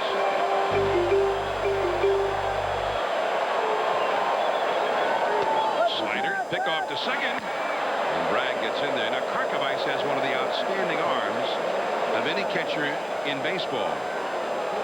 And he showed it there. Well, he had to have an outstanding arm to be able to throw Cora out on that play because he was off balance and he threw it with nothing but a wrist snap and got him at first base. Ian bluffing in behind Bragg at second base, trying to keep him close. He's the possible tying run. There's that slider. Griffey tried to send it into the upper deck. I think Griffey, he didn't recognize that pitch quick enough. He thought it was a fastball. You see he's out front. He did not recognize the spin on that pitch quite as quickly as he normally does. But again, he has to get him out with the breaking ball. He can't go after him with a fastball. He may mix a fastball in, but the breaking ball is what he has to get him out with. 1-1. White Sox bullpen busy, by the way. Right-hander warming up out there. Bragg leads from second. He chased that slider again. And you've got Griffey talking to himself. There's Edgar Martinez on deck. Seems to me, Joe, that Thomas has only thrown one fastball since he came in, or a couple of fastballs, and that was after he got 3-0 on Cora. Right, he threw a couple of fastballs, but again, that exposed the weakness that it's not good enough to get you out with. So he has to get you out with the breaking ball. He's ahead of Griffey, 1-2. Slider again, 2-2. Terry Bevington, he's got a lot of young talent in his bullpen. He's very high on them, guys like Thomas and Karchner, who's warming up the bullpen now. They did well in late season call-ups last year. Darren Bragg, he's the possible tying run. There's a fastball, but out of the strike zone, and it's a full count to Griffey. Slider again. He has to throw the slider. If it's a fastball, it has to be out of the strike zone, and he doesn't want to walk him, so I think he has to throw him the slider and try to throw a strike with it.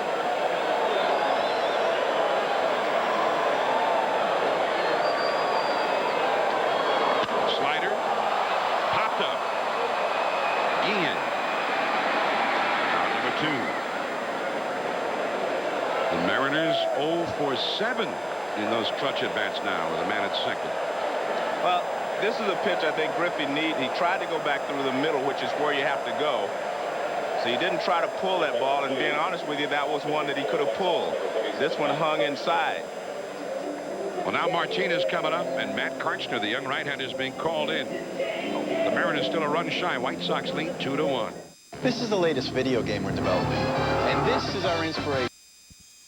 Now on deck is Jay Buhner. Buhner, a slugger and RBI man, but not the same kind of hitter that Edgar Martinez is. Martinez is the great pure hitter.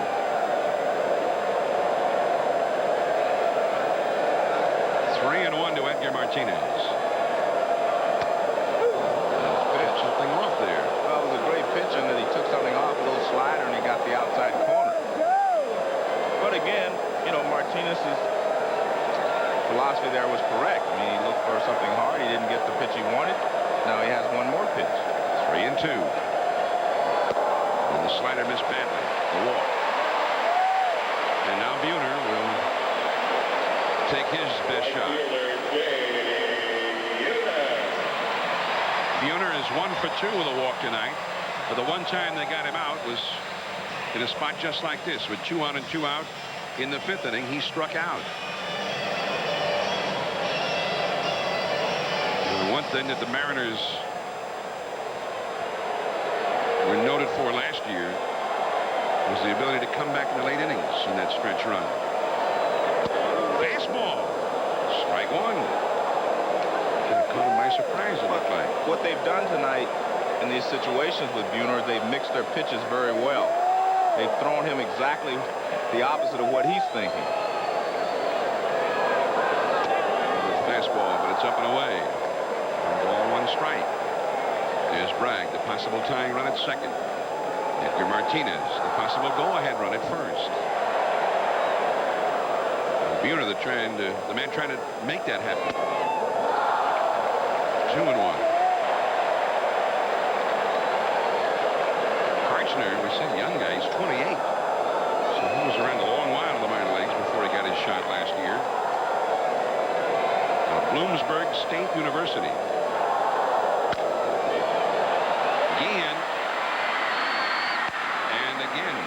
Trouble. The Mariners have left 10 men on tonight, and in each of the last 4 innings they've left men on in scoring position. 2-1 White Sox. ESPN Sunday Night Baseball. White Sox 2, Mariners 1. We head to the 8th inning, and there's Bobby Ayala on in relief for Randy Johnson, and they're looking for a return to form from Ayala, who lost his job as the closer last year. They need him to return to form, losing Nelson and Risley as they did in off-season trades. Don't forget, right after the ball game, Sports Center on ESPN. They had the women's basketball final today. The San Antonio Spurs and the NBA are hot, and Joe has a conversation with Ken Griffey Jr. That's right after the game on Sports Center. Ozzie Guillen showing bunt, taking ball 1. Randy Johnson went 7 innings. Gave up only 3 hits, 1 of them to this man, Ozzie Guillen. Johnson allowed only 3 balls to be hit to the outfield in 7 innings tonight. 1 of them into the first row of the grandstand in right field by Frank Thomas. A 2-run homer in the first. It's been all of the scoring of the White Sox. So far, it's been just enough. Well, obviously, Johnson wishes he could have that 1 pitch back that he made to Frank Thomas in the first inning. It was his first pitch to Frank. Well, here's a guy who almost never walks, and Ayala is threatening to walk him. 3-0. Bullpen activity for the Mariners. Ayala's final spring training tune-up, he got boxed. That was Friday night in Las Vegas by the Blue Jays. And he starts off with a 4-pitch walk to Guillen, and the fans are getting on it.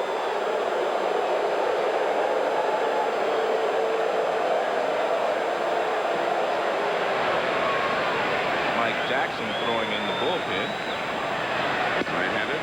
Just picked up. Bobby Cuellar, the pitching coach for the Mariners, goes out to talk to Ayala. Dan Wilson also out there.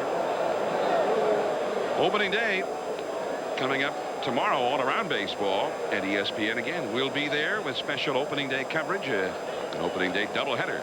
David Cone makes the start for the Yankees at Jacobs Field, facing Albert Bell, Kenny Lofton, Carlos Baerga, and Dennis Martinez goes for Cleveland. That's 1 Eastern, 10 Pacific. And then more opening day coverage. MVP Mo Vaughn and the Boston Red Sox.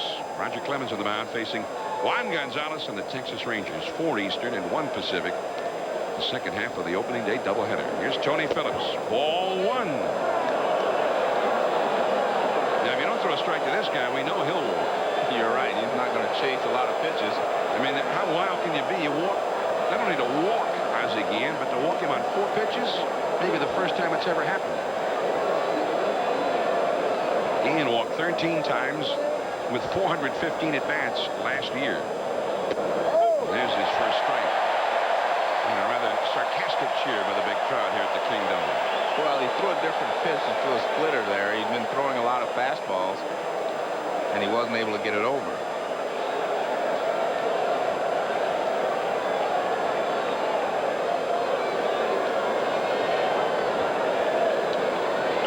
White Sox, 8th inning. Durham on deck. Oh, made it close at first base. Now Guillen, nice move. Looked like he hurt shaken up a bit. Yeah, well, I saw him earlier in the ball game. He was kind of stretching his left side, and obviously he dove back on it. See, right there, he's grabbing it. He was leaning, looked like he was going on a hit and run, and he had to dive back. He's lucky he didn't get picked off on that one. That should tell the Mariners something, though. 1-1.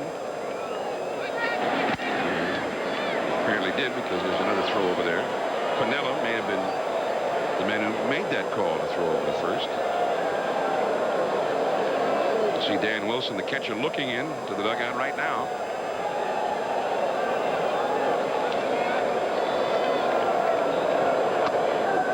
Two and one. Well, he's got to be going now, Joe. What do you think? Well, I'm trying to watch the third base coach. Doug Mansolino running through some signs. Relaying them from that man Bevington. There's Mansolino.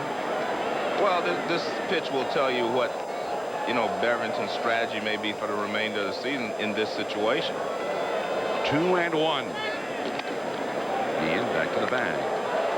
Well, you're talking about hit and run. On the other hand, Ayala's been so wild. That's the point I'm making, is that some people are willing to take the chance that he'll be around the plate.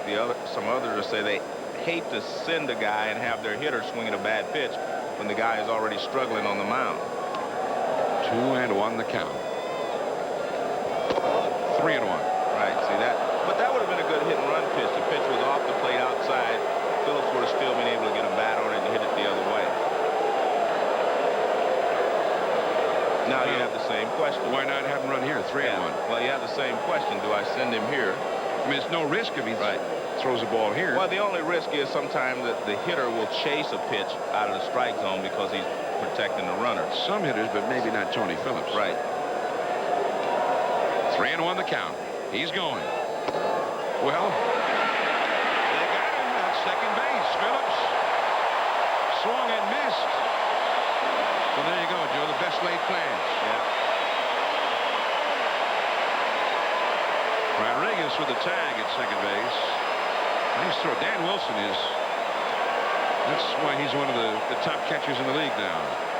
Not a good jump because he wasn't stealing the base by Guillen, so he was counting on Phillips being able to put the ball in play, which he did not. 3-2 now. And the fork ball, he walks. Well, as it turns out, the White Sox helped out Ayala, and that's just what we were talking about, Joe. 3-1. It seemed like everything was in their favor to run on that pitch, and it didn't work. Well, a lot of times over the course of a season, you get the situation the way you want it, but it just doesn't turn out the way you want it. But I think it was a good play, and I think he'll continue to do that throughout the season. So the right call, just the wrong result. Yeah. More often than not, it would work out. Here is Ray Durham switching around to bat left-handed now. One out, one on. The bunt with Frank Thomas on deck. Now he's thinking he could drop one down for a hit. Yeah, he was not bunting just to sacrifice moving along to second base, because he knows if he bunts and he's out at first and first base is open, they may not pitch to Frank Thomas. So he was thinking, I'll beat it out, and they will not have a place to put Frank, then I'll have to pitch to him. And Ray Durham right now made the key defensive play of this game back in the 6th inning. On a hit and run, Wilson hit the ball to the right side, and Durham was able to recover and make a great stab.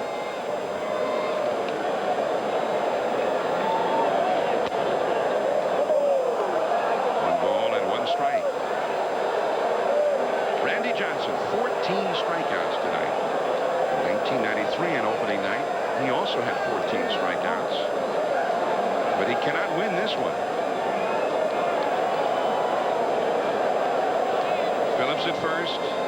Sorrento on the bag with him. I tell you, right in the small of the back there, but Phillips was back. Phillips is not a base stealer. He's a great leadoff man who gets on all the time, but he doesn't steal often. No, he can steal a base for you, but he's not a base stealer. He stole 13 bases last year, but he was caught, 10 times.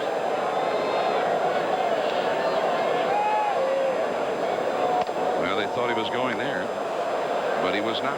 I think it was more that was a hit and run they thought was about to happen, and they were just pitching out to try to catch him on the hit and run.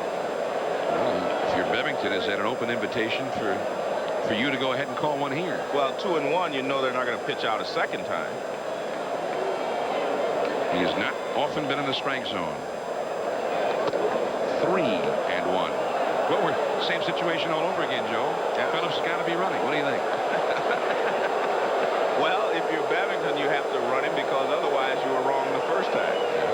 So I think you have to run him. If it was the right call then, it's the right call now. Yeah, exactly.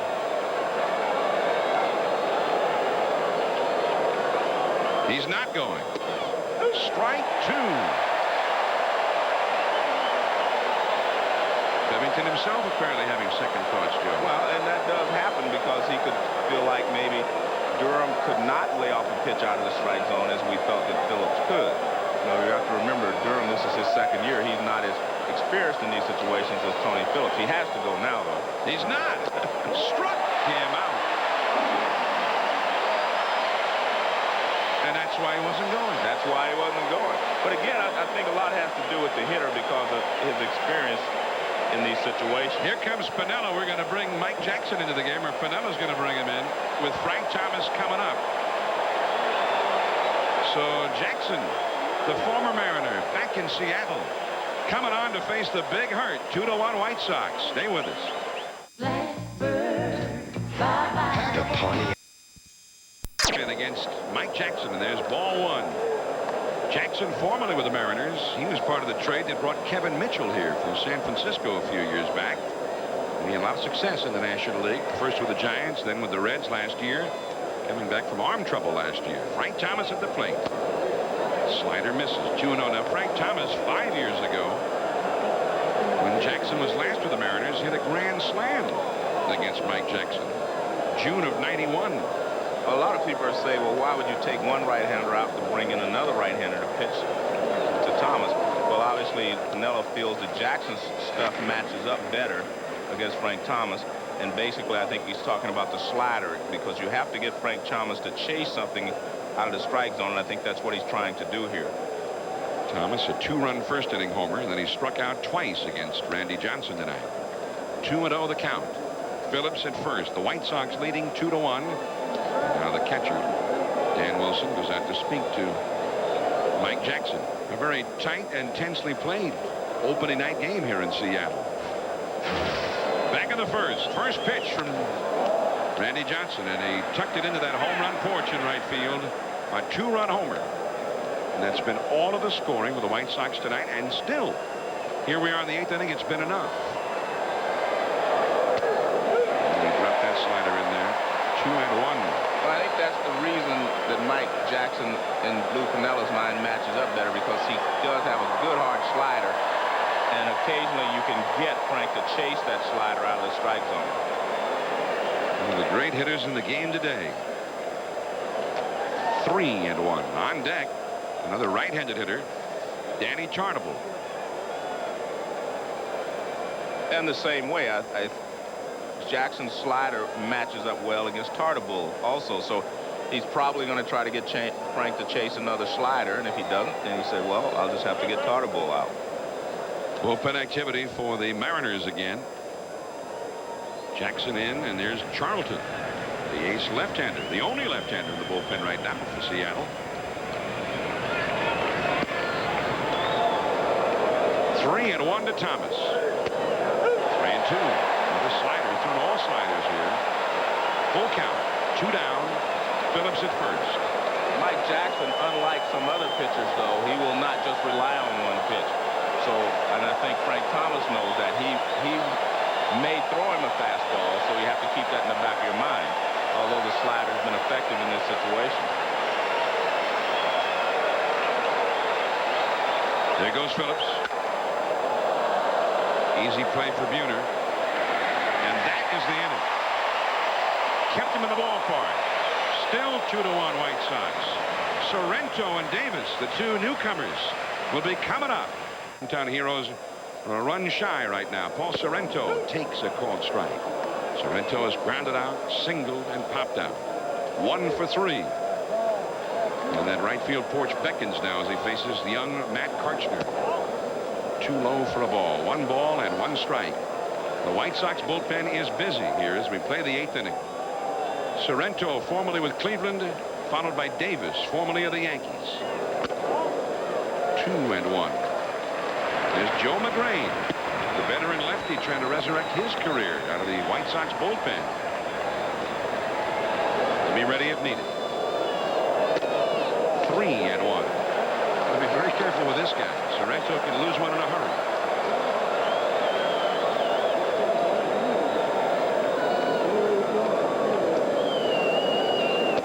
And he walks it. A leadoff walk. The 7th walk allowed by White Sox pitching in this game. Now, remember, right after the game, Sports Center with all of the highlights from the day in sports, including what we think is a highlight, Joe Morgan's conversation with Ken Griffey Jr. Now, a pinch runner, Rich Amaral, who is a very fast, pretty good base stealer, and he goes in for Sorrento, and he's the possible tying run. Russ Davis coming up.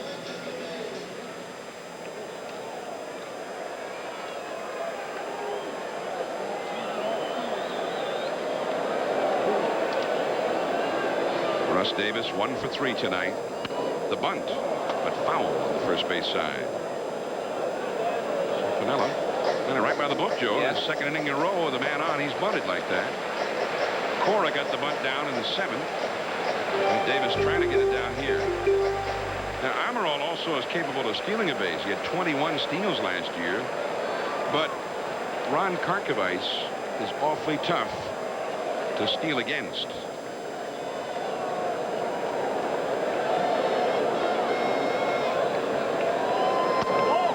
Too high, again showing bunt. 1 ball and 1 strike.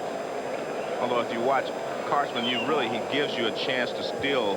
Karchner, I'm sorry. He gives you a chance to steal the base. He has a pretty high leg kick. His delivery is not that quick to the plate. Amaral, 21 steals and got caught only twice last year.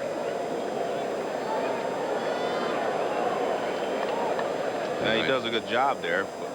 So he had found a rhythm. He was coming set, having 1 second, 2 second, then throwing. There he held it a little longer. That keeps the base runner off balance. Good job there by Karchner.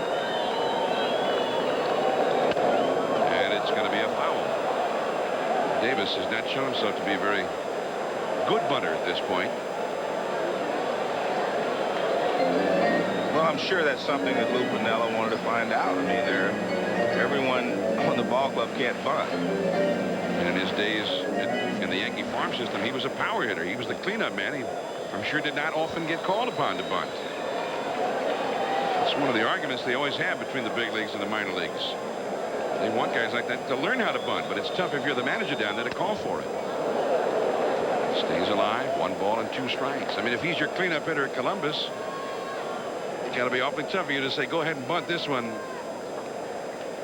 when you're trying to win down there, but they'd like him to learn how to do it. He might not be a cleanup hitter up here, and Davis right now is not. Hitting 7th tonight. Wilson is on deck. 1 and 2. And he struck him out.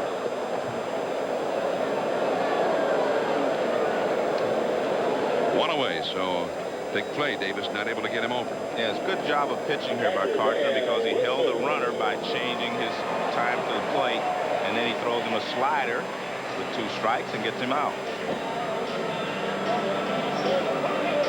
Dan Wilson struck out, flied out, and then was out on a hit-and-run ground ball in the 6th, the big play of the night so far. Turned in by Ray Durham at second base. It was very nearly a beautifully executed hit-and-run single. Fastball, 0-1. 2-1 White Sox. Who would have thought that 2 runs in the first inning in this ballpark with that Mariner lineup would have held up till now? That's all they've gotten, but so far it's been enough.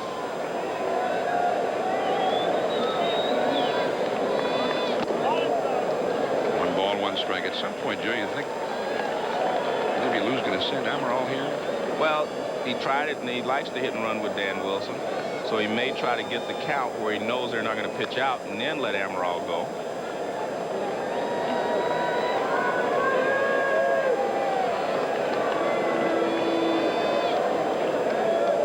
And of course, the White Sox thinking that he might be going. They make a little calling card throw to first base. But Carson is varying his motion by his delivery time to the plate. He throws to first base. Now he'll probably come and go quickly to home plate. That's what he's been doing when he's changed his motion. So he just steps up, one pause, and throws to the plate. Now this time he'll probably hold it a little longer, or he'll throw to first base. So he's varying his delivery time, and that's maybe keeping Amaral off balance over there at first base. Amaral had the best stolen base percentage in the major leagues last year of any base stealer who had 20 steals or more. But now it's 1-2 to Wilson. He struck him out. Karchner looking impressive right now. After the leadoff walk, he gets 2 straight strikeouts, and now the rookie, Alex Rodriguez, comes up. Well, once he gets ahead, he's able to spot the ball over the outside part of the plate. Good fastball. He was able to strike Wilson out with a slider. I'm sorry, Davis out with a slider. He comes back with a fastball to Wilson. Alex Rodriguez, 0 for 3. Possible tying run at first base. That's Amaral. This is a tough time to send him now, because if he's out, then Griffey would be the 4th hitter. Yeah, right now Griffey is guaranteed a batting in the 9th inning if they stay the way they are. Yeah. They do not, even if Alex Rodriguez makes the last out. That's right. So that's the other thing that has to come into your mind if you're. Why do we make that so complicated? Yeah. Yeah, you have to say, well, I want to make sure that Ken Griffey Jr. gets one more at bat, and to do that, you have to let Rodriguez bat. You can't get Amaral thrown out at second base for the 3rd out. Down the right field line, Tarnable giving chase, but it's in amongst the customers out there. 1 ball, 1 strike to Alex Rodriguez. And as a manager, you have to think about those things. You have to say, hey, who are my big sluggers? And Griffey Jr. obviously is one, and if Griffey Jr. gets to the plate, he may ensure that Edgar Martinez would bat in the 9th inning. 1-1. There is Ian, and the inning is over. Griffey will bat 3rd in the 9th. We know that for sure. Tarnable coming up for the White Sox. They lead 2-1. From the Kingdome, and all those Ks, 14 of them for Randy Johnson. Well, let's take a look at him. This is Durham, the first strikeout. There's the second strikeout. And Ventura. Take a look at Karkovice going down. There's Lewis. There's the big hurt. And Mouton again. Ventura again. This is awesome. Karkovice again. And there's Durham again. Everyone that strikes out more than once. Frank Thomas again. Mouton for the 3rd time. Karkovice for the 3rd time. And Darren Lewis. And the interesting thing there, if you noticed, which I wish I would have pointed out sooner, is that none of those pitches were in the middle of the plate. Inside corner, outside corner, everything on the corners. Here's a man that did not strike out against Randy Johnson, Danny Tarnable. He walked twice and grounded out once. There's Rich Amaral staying in the game to play first base after acting as a pinch runner for Sorrento.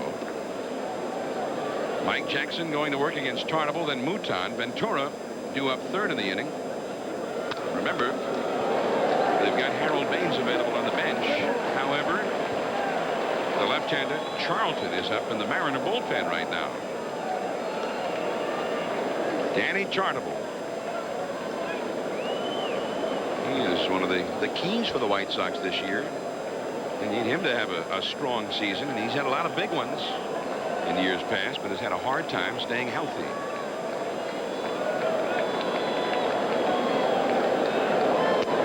Slider low, 1 ball and 2 strikes. Now Mouton is on deck, and if they did go to Baines, then Piniella might well go to Charlton. Of course, Baines has hit left-handers pretty well over the years. Struck him out, and Tarnable. Now he strikes out after Johnson's gone. Good job of pitching there by Mike Jackson. He set him up by going away, and then up, and then he comes back with a little sinker down and in. Good pitch there. Tough pitch from a right-hander to a right-hander. And it's the 16th strikeout by Seattle pitching tonight. Here is Mouton, who has struck out 3 times. Inside ball 1. Stay tuned right after the game. Sports Center coming up.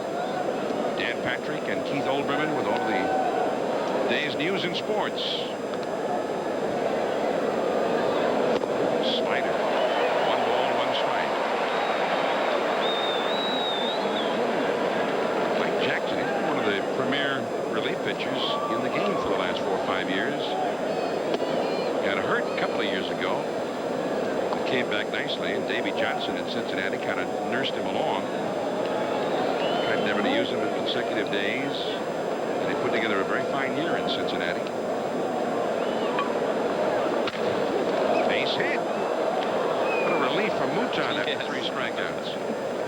Now the left-handed batting Ventura coming up, and here comes Piniella with the left-hander Charlton ready in the bullpen.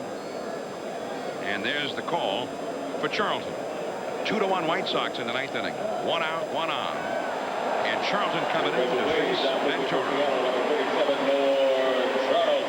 I'm looking forward to watching Roger Clemens pitch. I'm looking forward to watching Mo Vaughn hit, and maybe some of the guys from Texas, although Roger, I'm sure not going to want them to do much hitting. And that's at 4 o'clock Eastern, 1 Central. And, of course, the first half of our opening day doubleheader tomorrow, the Yankees and the Cleveland Indians, followed by the Red Sox and Rangers. That's tomorrow on ESPN. Norm Charlton against Robin Ventura. Ventura saying perhaps at this point, oh, great. Yeah. 3 times I faced Randy Johnson. I've got to face this guy, Norm Charlton. And he was a godsend for the Mariners in the stretch run last year as he became the closer. Look at those numbers. 47 2/3 innings. Only 23 hits allowed. 58 strikeouts. I mean, he was almost untouchable, which had to become kind of a shock to the Phillies because he had a hard time getting anybody out with Philly. Norberto Martin, the pinch runner at first for Lyle Mouton. Charlton, the 4th pitcher of the night for the Mariners. 2-1 White Sox, 9th inning. 1 pick up to short. Rodriguez the second one. Cora to first. 2. The inning is over. Last chance for the Mariners. Bragg, Cora, and then Ken Griffey Jr. 2-1 White Sox. On the highlight of you leaping over the fence in Yankee Stadium and taking a home run away from a player, was that your best catch ever? No. No. Describe your best catch. Probably the one I broke my wrist on. Even though I don't. Yeah. I mean, because everybody asked me, said, how did you hang on to the ball after you caught it, knowing your wrist was broke? I said, well, I didn't feel it until they operated on it.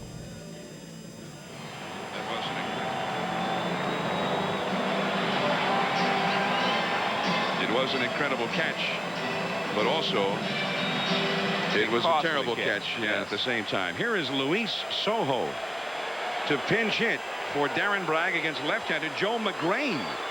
In for the White Sox bullpen, and they've got their closer, Roberto Hernandez, ready in the bullpen, but he's going with McGrain here. Well, I think Lou Piniella is outsmarting Bevington here. Bevington thought that they would let Bragg lead off, so he has decided to switch. He thought he would bring McGrain in to pitch to Bragg and maybe Ken Griffey Jr.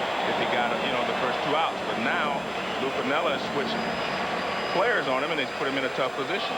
Last year at Ottawa, he's had a lot of arm troubles the last few years. 2-0. 3-0. Sojo, one of the heroes in that playoff game with the Angels last October the 2nd. It was he who hit the ball into the right field bullpen, and everybody scored and broke the game open. A 4-pitch walk. I think you have to give Lou Piniella a lot of credit here because Bevington thought he had him in a box because he let Bragg hit against Thomas, the left-hander, in the same situation. But he thought he was going to let him hit, but this time Lou Piniella pinch hits for him, and it works out well for Lou at this point. Now a pinch runner, as you see Soho head back to the dugout as Cora comes up. And there is Alex Diaz, the possible tying run, the pinch runner at first base. Now in this spot, the last 2 innings, Joe, we've seen Piniella order a bunt after a leadoff walk with the next man. Cora got the bunt down in the 7th inning. I think you have to bunt again. I think it's the same situation.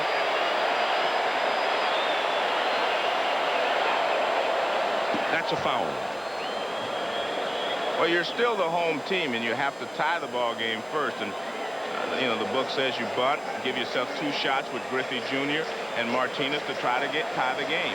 The last thing you would want to happen is for Cora to hit into a double play from the right side. So you take the easy way out and go ahead and bunt and try to move the tying run over the second base.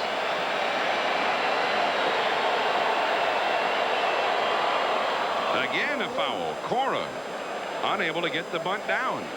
Unusual, too, because he is a good bunter. McLaren, the third base coach, with the sign for Cora. A moment ago in the White Sox dugout, we saw Bevington whispering to Joe Nosick, who flashed some signs for the catcher Karkovice. 2 strikes to Cora. He's 1 for 3 with a bunt tonight. And this one gets away. And without a bunt, they've gotten the man over. What a break for the Mariners. The White Sox were not fooled. They thought he was going to bunt. Ventura was charging from third. They thought he was going to bunt with 2 strikes. And you see Bevington shaking his head because he knew that they were going to still try to bunt. And again, Cora squares around. The ball gets away from Karkovice, and he just mishandles it. And that could come from the fact that he hasn't caught McGrain probably a lot in his career. Well, they scored at a wild pitch, but it looked a lot like a pass ball. Yes. Now, during that little interim, Cora went over, and McLaren, the third base coach, told him something. Well, I think he wanted to make sure that Cora knows exactly what Piniella wants in this situation. He doesn't want to make a mistake on the sign.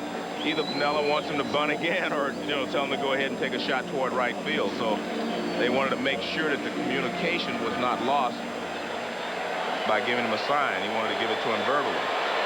One way or the other, I'm sure they want Cora to get him to third base somehow. 1-2. Takes a shot at right. Could be trouble. Base hit. Diaz will be held at third. And Griffey is coming up.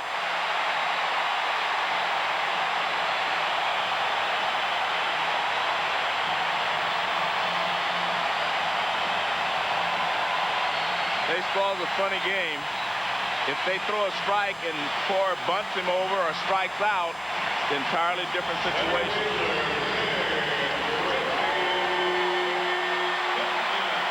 And all this while, the closer, Roberto Hernandez, is standing and watching in the bullpen. Nobody out. Runners at first and third.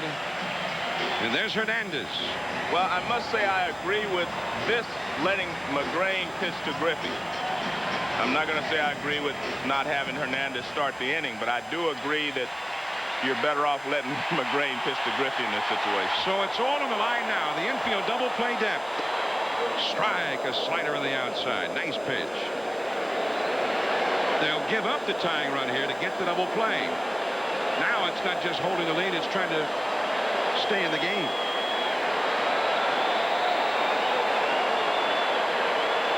Time taken. The possible tying run. Diaz is over at third base, talking to McLaren. The possible winning run. Cora at first base. Frank Thomas holding on the bag against him. Nobody out. And Griffey at the plate. It's his time of the game. Ooh. They came after him with a fastball and got it by him. Good pitch from McGrain. He threw him a slider over the outside corner, then he comes back inside with a good fastball. Good pitching. First pitch was away. It's a good fastball on the inside corner, although Karkovice asked for it away. Edgar Martinez on deck.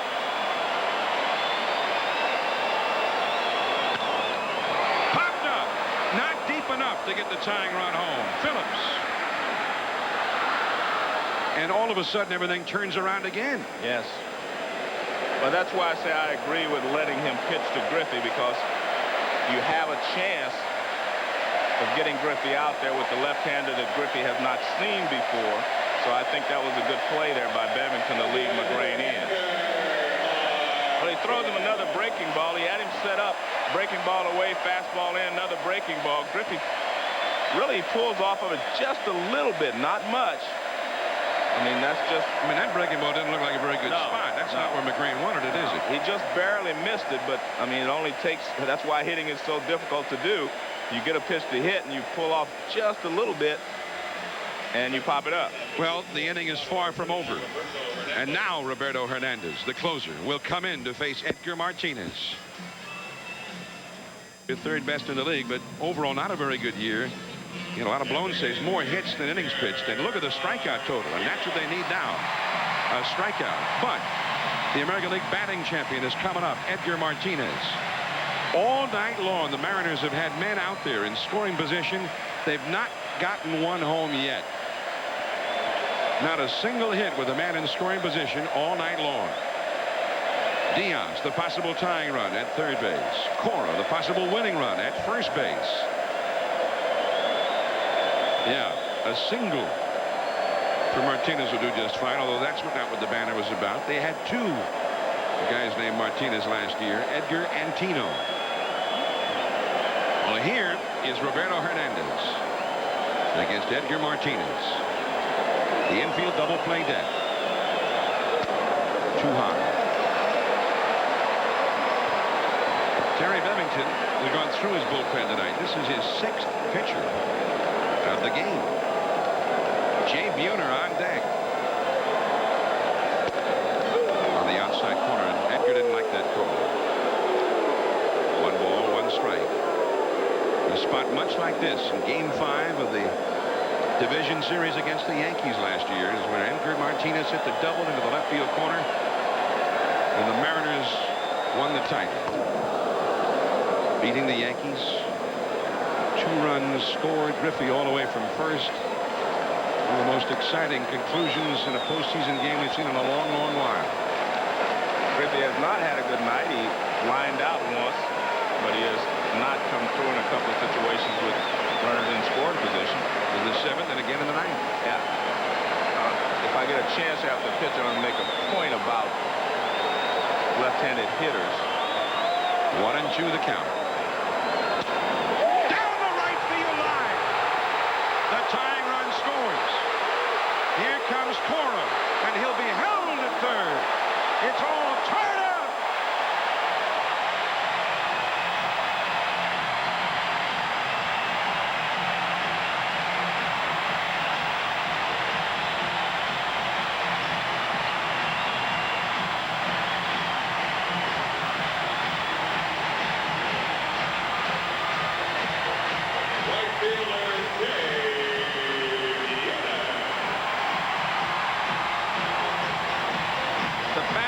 Up and away. The other one was up and over the plate. This one's up and away, and he just slaps it to right field. It's easier to hit the ball up and away than it is up and in. Good play in right field by Martinez. That keeps the runner from scoring from first base. Joey Cora, he has to stop at third. So now the Mariners have runners at second and third with 1 out. And now everything has got to change.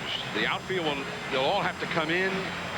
He may well walk Buhner here to set up the force. He's out there talking it over at the mound now. Well, the problem with walking Buhner here is you do not have a left-hander in the bullpen. You'd have to go after Sorrento. I'm sorry, you'd have to go after Amaral. And they have a couple of lefties on the bench, though, or they have Strange anyway. Yeah, but I still think that you're going to try to strike Buhner out. I think that's what he's going to try to do. The infield is in, and the outfield is in. The Mariners have tied it up, a game which they have trailed since the beginning. Ball 1.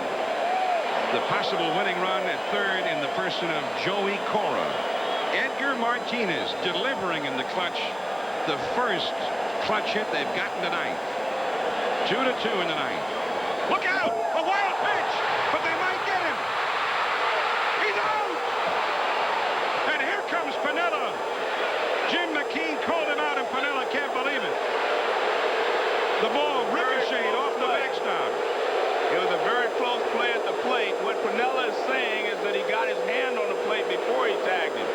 he tagged him in the middle of the plate and not in front of the plate.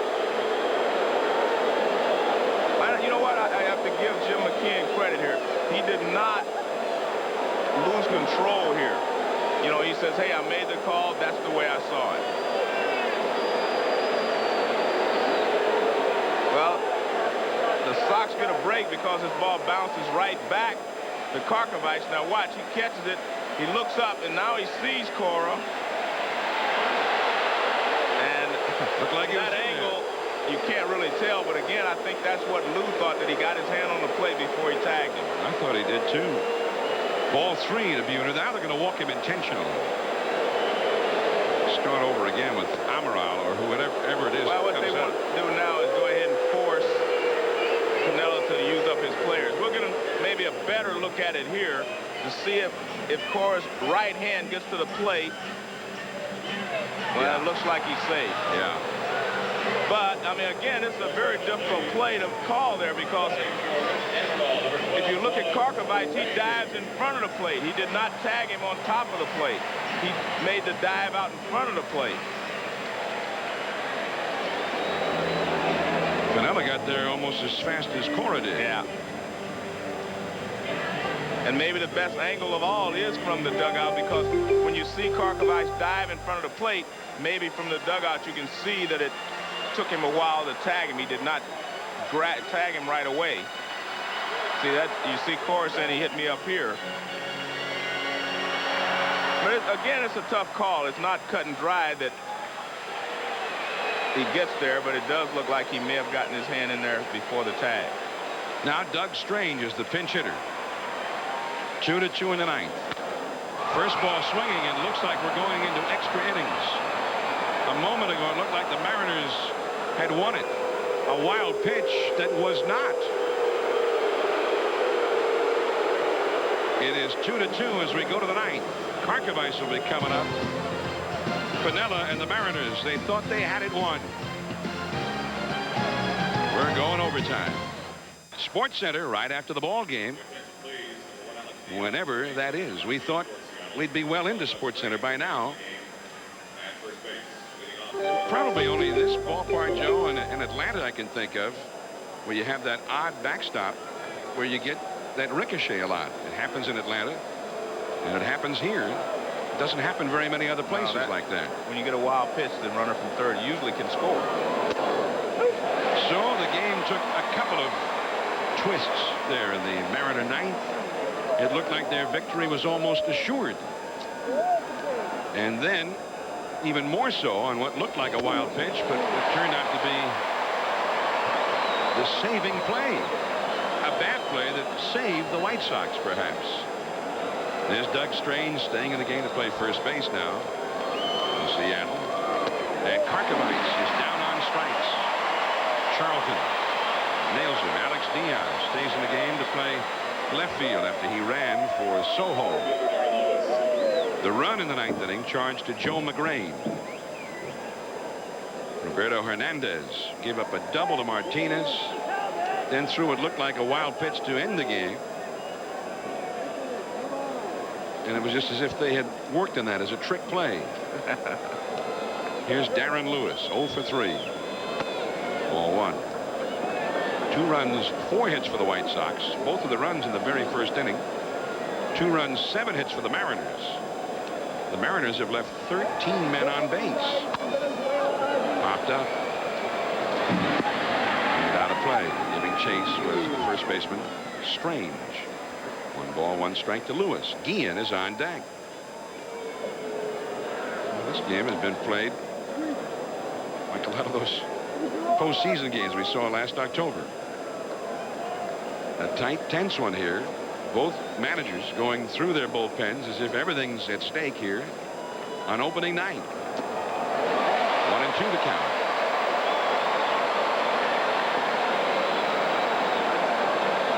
The Mariners, after falling behind in the first inning before they ever batted, trailed all the way up until the 9th inning. Struck him out.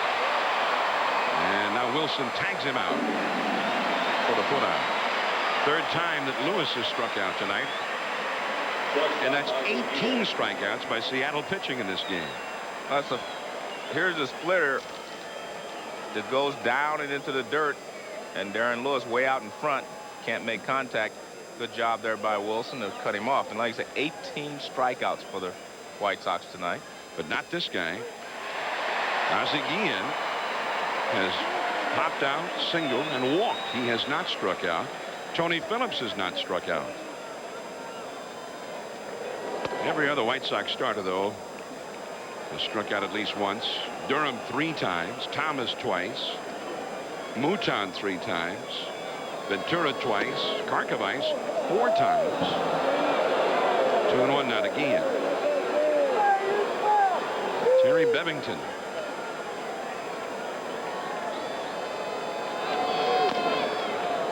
His best laid plans almost ended in disaster there in the 9th inning. Instead of going to his closer to start the inning, he went to the left-handed McGrain, and McGrain got into immediate trouble. And only a twist of fate actually bailed out the White Sox. 3-2. This is the new patient version of the veteran Ozzie Guillen. 1 walk already tonight, and a 3-2 count here. He averages about 2 walks a month, literally.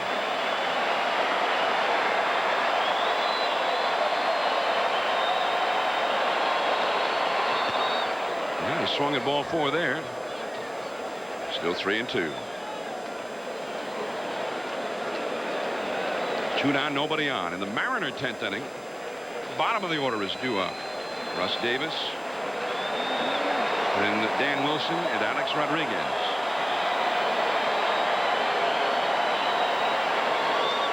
Struck him out.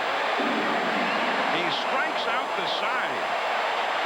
The 4th time tonight that Mariner pitching has done that. Davis, Wilson, and Rodriguez. 2-2, last of the 10th coming up. Seattle, last of the 10th inning coming up, and a 2-2 tie. Don't forget tomorrow, couple of opening day ball games on ESPN. David Cohn and the New York Yankees at Jacobs Field. Albert Bell and the Cleveland Indians. 1 Eastern, 10 Pacific. Then to Arlington, Texas, and the Boston Red Sox. Mo Vaughn, the MVP, versus the Texas Rangers and the fully healthy Juan Gonzalez. That's at 4 Eastern, 1 Pacific. My partner Joe Morgan will be there, so catch the opening day doubleheader tomorrow on ESPN. Here is Russ Davis. Might mention that Ken Hill is going for the Texas Rangers there, and the man who replaces Kenny Rogers. And Rogers, who of course is not even in the rotation now with the Yankees. He'll start the year in the bullpen. Russ Davis, the former Yankee, 1 for 4. He was grounded out, struck out, singled, and struck out again. Dave Martinez, who came into the ball game in the 9th inning, is a defensive replacement for Chartable. And Roberto Hernandez, 1. Like Martinez made a nice play in that double by Edgar Martinez, digging the ball out cleanly to keep Cora from scoring the winning one right there. Dave Martinez, a real handy man, and he had a fine year with the White Sox last year. And Terry Bevington says, hey, we've got 10 starters because this guy's going to play a lot all over the field. Now it is 3-0 to Russ Davis. Roberto Hernandez has had a hard time throwing strikes since he came in. In fact, all of these relievers for the White Sox have had a hard time throwing strikes. A 4-pitch walk, and here we go again. Amazingly, it is the 4th consecutive inning that the White Sox bullpen has issued a leadoff walk. 4 innings in a row. The catcher, Dan Wilson. Well, you're in the same situation. I think you have to try to bunt the winning run over to second base here if you're Lou Piniella. Although, as you pointed out earlier, this is a very good hit-and-run man, right. too. But I think in this situation, you got to try to win the ball game. Give yourself a chance to win it. Good. There's the bunt. A beauty. Karkovice to Thomas for the out, and now Davis moves into scoring position with 1 away. And the rookie Alex Rodriguez coming up. Shortstop, Alex Rodriguez. Now you make a choice.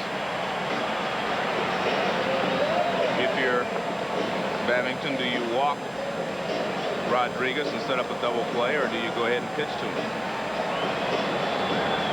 The Mariners are 2 for 12 in their at-bats with men in scoring position tonight. And one of those 2 hits did not score a run. Only Edgar Martinez has actually driven in a run with somebody in scoring position. Rodriguez is 0 for 4. A base hit could end it right here.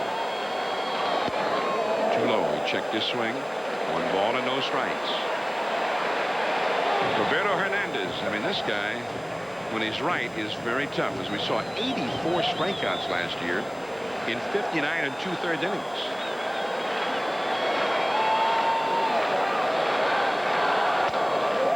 Two and 0. 10 walks issued tonight by White Sox pitching, including the walk to that man, Russ Davis, to start this inning. 19 strikeouts on the other side by Seattle pitching against the White Sox. It's a 2-2 game in the 10th inning. The shortstop on a broken bat. Guillen. 2 men gone. And a bad pitch. He chased the pitch out of the strike zone, but that's the inexperience of a young player wanting to get the winning run home. Number 1, Alex Diaz. It's 2 balls, no strikes. You can zone in. It's a fork ball down low, a splitter, and he just reaches down and grounds it weakly to shortstop. But as you pointed out again, the inexperience, whether it was a fastball or a forkball, it wasn't a good pitch to hit. Pitch to hit in that situation, not when you're ahead in the count. Bullpen activity for the Mariners, just in case we have an 11th inning. And Roberto Hernandez is trying to make sure that we do. Alex Diaz, the hitter. 1-1. He came out as a pinch runner in the 9th inning and scored the tying run of the game. Edwin Hurtado. He was up a few innings ago. He's up again. Russ Davis, the runner at second. He's ready to go in anything here with 2 down in a 2-2 game.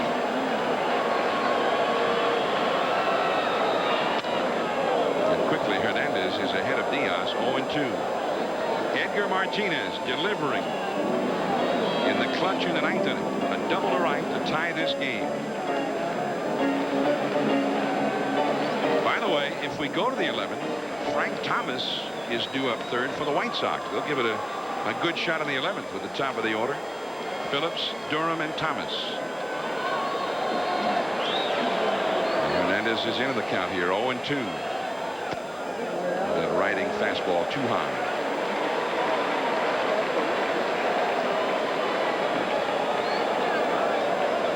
The Mariners now 2 for 13 as a team with men in scoring position. Almost as if they've tried a little too hard tonight before the big crowd. Griffey himself has not been able to get it done. 2 for 14 down on strikes, and we will go to the 11th inning, and Frank Thomas will come to bat. 2-2.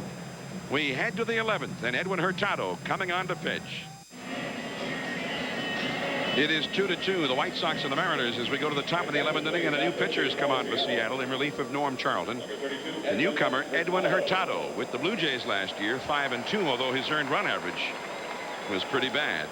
He had a good arm, and he was picked up in the trade that sent Bill Risley, a very tough relief pitcher, over to Toronto during the winter. So he, too, is making his Mariners debut here on opening night. And they'll face the top of the White Sox batting order. Tony Phillips, Ray Durham, and then Frank Thomas. And Phillips has been on twice tonight. He has not had a hit. But as is usual with him, he finds a way to get on. And it was his first inning walk that set the stage for Frank Thomas's 2-run homer against Randy Johnson. Still the only runs for the White Sox. A strike. And there you see Frank Thomas getting ready to take his turn here in the 11th inning.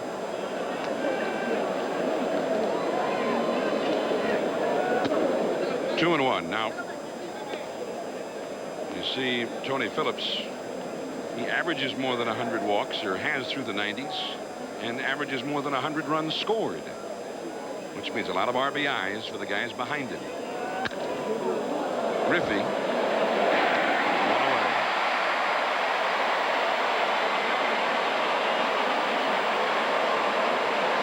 one of the best hit balls of the night. The White Sox have been striking out most of the time. Yeah, they have not been swinging the bats well at all. The Frank Thomas home run, of course, being the exception, but normally they've been going out weakly or striking out. It's the first chance tonight for Griffey. Don't forget Sports Center right after the game. Stay tuned. Strike one call to Ray Durham, the switch hitter. He's 1 for 4. Thomas has moved out on deck.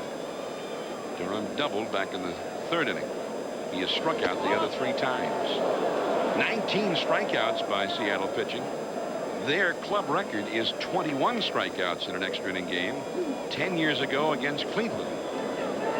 That was a 12-inning game and they struck out 21. They've had some strikeout pitchers here over the years. I mean, Johnson, of course, but before that, Mark Langston used to get a lot of strikeouts. Matt Young, when he was a young pitcher Matt here, Young. he used to get them. He used to have a relief pitcher, had a good year or 2 here. Bill Corbin used to get a lot of strikeouts. 3-1 the count to Durham.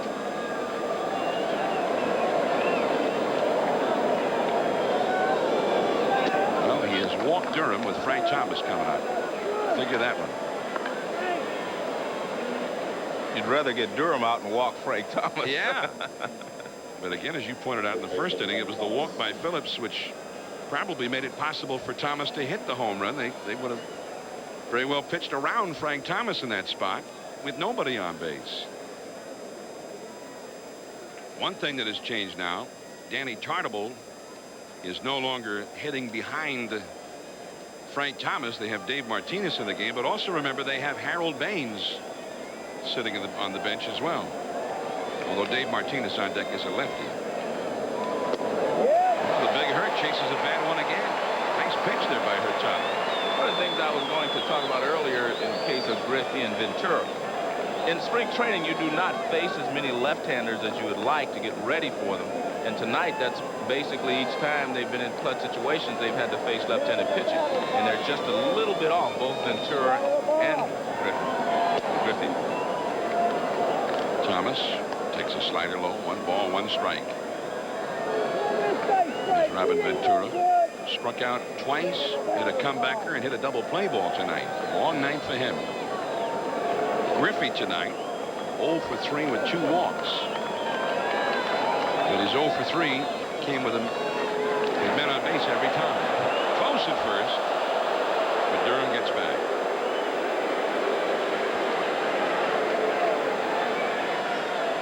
Quick throw to first base there by Hurtado. But you can see he does get back safely. Strange is the first baseman now. 1-1 to Thomas. 2-1.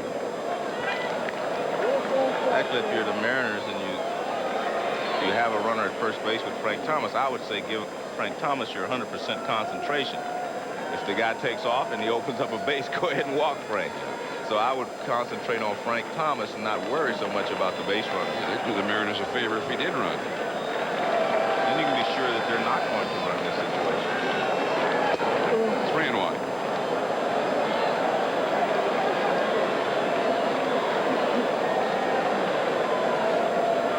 Dave Martinez is on deck, a left-handed hitter. The Mariners have already used their only lefty out of the bullpen, Norm Charlton. He went an inning and 2/3, 3 strikeouts and a double play ball while he was in there. Strong performance by Charlton. 3-1 to Thomas. Up the middle, base hit. Stopping at second is Durham. Griffey up the ball, so Thomas gets his 2nd hit of the game. 2 for 5 now with his 1st inning homer and this 11th inning single. Almost like a victory, though, for Hurtado just to keep him in the ballpark. Yes, it's a breaking ball slider. You see the spin on it, down and away, and Frank just grounds it right back through the middle. Good hitting there by Thomas. I actually thought Durham had a chance to go to third base, but he decided early that he couldn't make it, and he slowed up before he got to second base. So Thomas gets the single. And here is Dave Martinez. Now, they do have the veteran Harold Baines available, but since Martinez hit .307 last year and is a lefty, he's going to stick with him here. came on as a defensive replacement for Tarnable in the bottom of the 9th inning. Norberto Martin is out on deck. And if need be at that point, we may well see Baines at that juncture of the game. Now with ball 1 being thrown, here comes Bobby Cuellar, the pitching coach for the Mariners, out to the mound is Ron Jackson. They're chatting with Frank Thomas at first base. Jackson, the first base coach. The Mariner bullpen rather depleted right now. They've started the year with only 9 pitchers. They've used 5 of them in the game tonight. Don't forget now, Tuesday at 7:30 Eastern on ESPN, it's the last 2 Stanley Cup champions face-to-face. Mark Messier and the Rangers host the New Jersey Devils. 2 of their 3 games this year have ended in ties. Then Wednesday at 7:30 on ESPN2, the Boston Bruins and the Montreal Canadiens in a game with major playoff implications. NHL action Tuesday and Wednesday on ESPN and ESPN2. And Durham, they've got 2 men at second. Durham's got to head for third now. And he's out. Thomas thought he was going, and then he made him go. Well, that's a bad play by Thomas. You can't run a guy off the base. You cannot run him or force him to go to the next base. You as a trailing runner have to always watch the runner in front of you. It looked like Durham, again, I think has not been aggressive in either situation here. He could have gone to third, I believe, before on the single by Thomas. But here he has to try to go to third because Frank Thomas is standing at second base and he's out. Russ Davis with the tag. Smart play there and a good play by Wilson. What you do is run right at the 2 runners, and that's what he was doing. You force them to make them to commit themselves before you make a throw. 2-0 the count to Dave Martinez. Yeah, you know, I mean, Ray Durham, a fast runner, but running like a guy who doesn't have any speed there. He did not take advantage of his speed because, again, with Frank Thomas up, Griffey was deep in center field, so he should have been able to go to third anyway on the ground ball back through the middle. Well, he ran like a guy who was afraid to make a mistake there. Cora, Griffey, and Edgar Martinez due up in the Mariner 11th inning. And with the count 3-0, they really did a big favor for the Mariners by getting the runner picked off.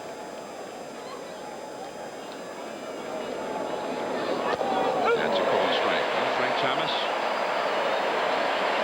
figured it was a sure thing that Durham would take off, but again, you can't figure that. You've got to see it happen. Well, if Frank is correct, he probably should have gone, but again, you can't force the runner to go in front of you. You have to follow his lead. Left field. And caught by Diaz. And now the Mariners will take their best shot again. Cora, then Griffey, and Edgar. 2-2. The pitch now for the Chicago White Sox, the 7th pitcher of the game utilized by Terry Bevington. And he'll be facing Joey Cora, Ken Griffey Jr., and Edgar Martinez. And in a similar spot in Game 5 in the Division Series last October, these 3 came up. Cora and Griffey got aboard with the Mariners trailing by 1. And then Martinez versus Jack McDowell. And Griffey. They'd never seen him run so fast.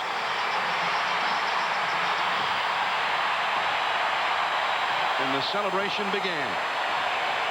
What a moment that was. Now here is the rookie, Seamus, in the last of the 11th. And those same 3 coming up. And keep in mind, Cora started that rally last October with a bunt. And that's a ball, 2-0. He beat out a bunt, and Griffey singled. And then Martinez hit the big double. Make no mistake about it, you do not want to walk Cora here because Griffey Jr. is due. Cora is 2 for 4 with a sacrifice, and there's Griffey, who is hitless tonight, on deck. And he is due to get a base hit, so definitely do not want to walk Cora leading off this 11th inning.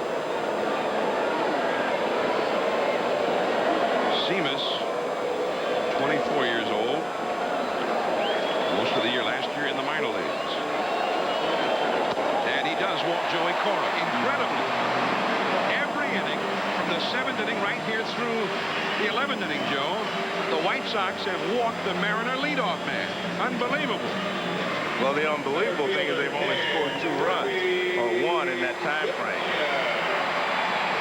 Except in the 9th, they've gotten away with it. Here's Griffey.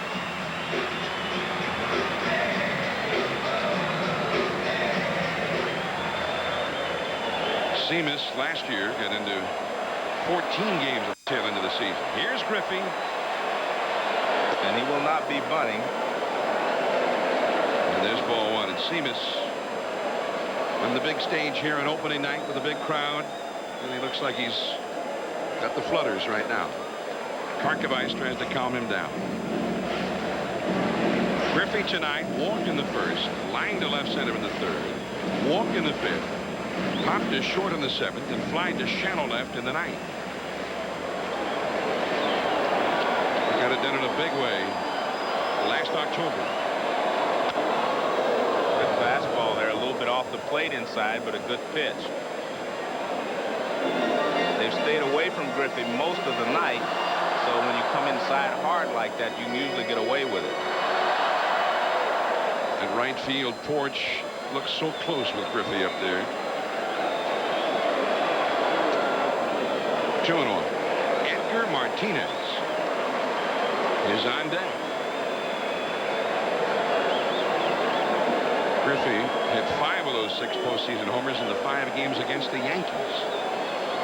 That's a strike. Nice pitch over the outside. We got that on the Jugs gun at 93 miles an hour. 2-2. I said earlier, Griffey used a 34-inch, 30-ounce bat, so very quick with that bat. Full count now. So we'll keep an eye on Cora, who runs pretty well.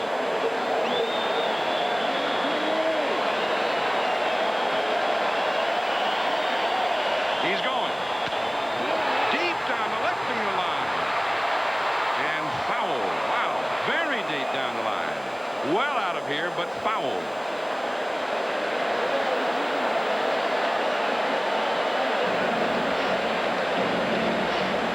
Fastball away again, and Griffey hits it hard enough to get it out, but a little behind it, and it goes foul. Hard enough, but not fair enough. 3-2. Cora goes. Popped up. Foul ground. Ventura. And Griffey, they get him again. Well, that was ball 4 there. That pitch was up, and Griffey went after it anyway.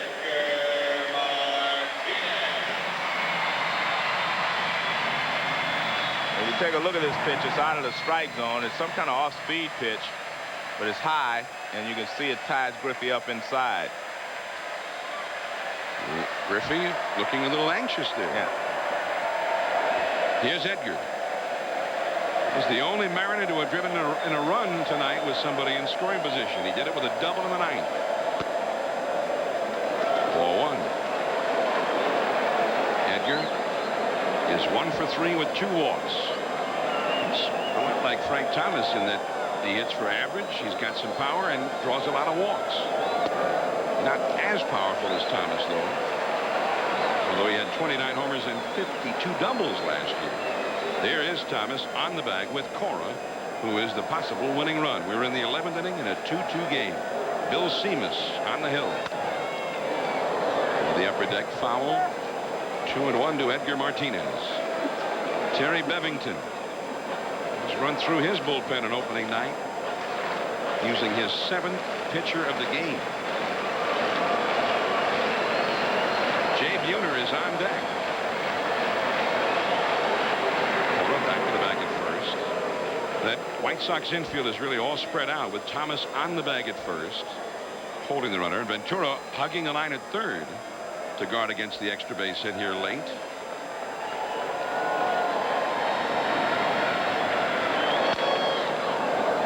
Foul ball, and it is 2-2.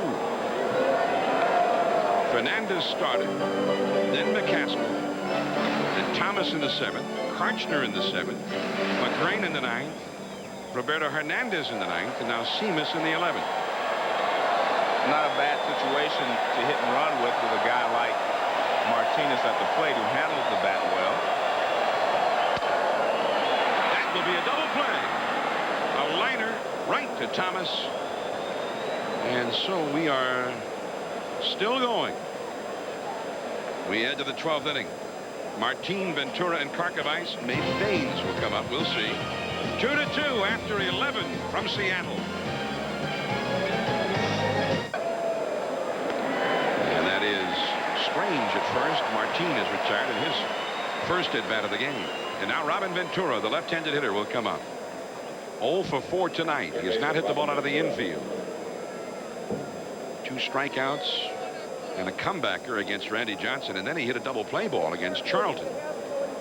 At least now he gets to see a right-hander. 2-2 in the 12th. Ventura 26 home runs last year.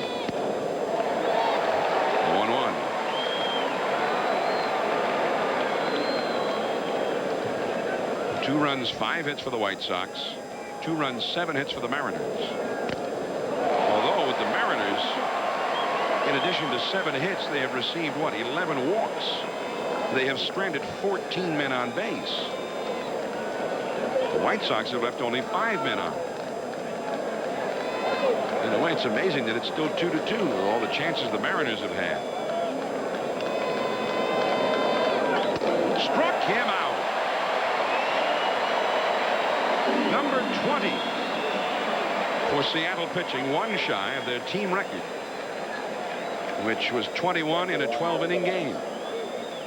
Well, it's a changeup. You can see that he goes out after it and chases way off the plate outside. But it's strike 3. Well, here's Karkovice, who struck out 4 times in a row. Strike 1. I don't want to jinx anybody. I've never seen anybody strike out 5 times in one game. I hope he does. Gee, I thought you'd seen it I thought you'd seen it all by now. I've seen a lot of things, but I don't think I've seen anyone strike out 5 times in one game. Well, you may have seen it, and you just that's one of those bad memories. No, I'd remember that, John. If he does, I will remember. Did he swing? Yes. Ted Embry on the appeal, making the ruling, and it is 1-2 to Karkovice. Now, if he strikes out 5 times, I will remember in the years to come. Strike 3 call. 5 times in a row for Karkovice. Now, if you ask me tomorrow if I ever see anyone strike out 5 times, I'll tell you yes. Yeah. A sidearm breaking ball by Hurtado, and that's it. Well, we'll remember it, but we may not bring it up to Karkovice the next time we see him. Jay Buhner coming up. Joe Morgan into the last of the 12th inning in a 2-2 tie. The ball game which saw the White Sox get their runs in the first inning on this home run by Frank Thomas against Randy Johnson. Then they held that lead until the 9th inning when Edgar Martinez doubled home the tying run. And moments later, we thought it was a wild pitch to win the game with the Mariners. But Cora called out on this diving tag by Karkovice. Very controversial play. But because he was called out, we're still going. Here's Bill Seamus, the rookie, to Jay Buhner. Strike 1. Buhner singled, walked twice, struck out and grounded out. And a little different Seamus we're looking at this inning. He comes out throwing strikes, so he may have been just a little bit nervous in the last inning.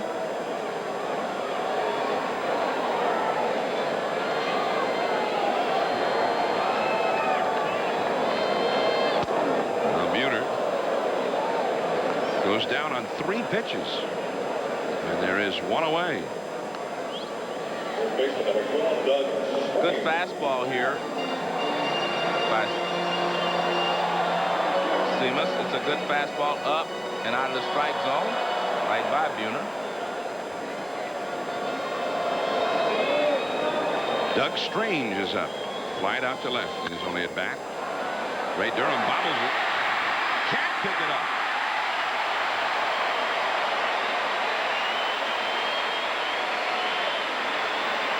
And that is the first error of this long game. Third baseman Russ Davis.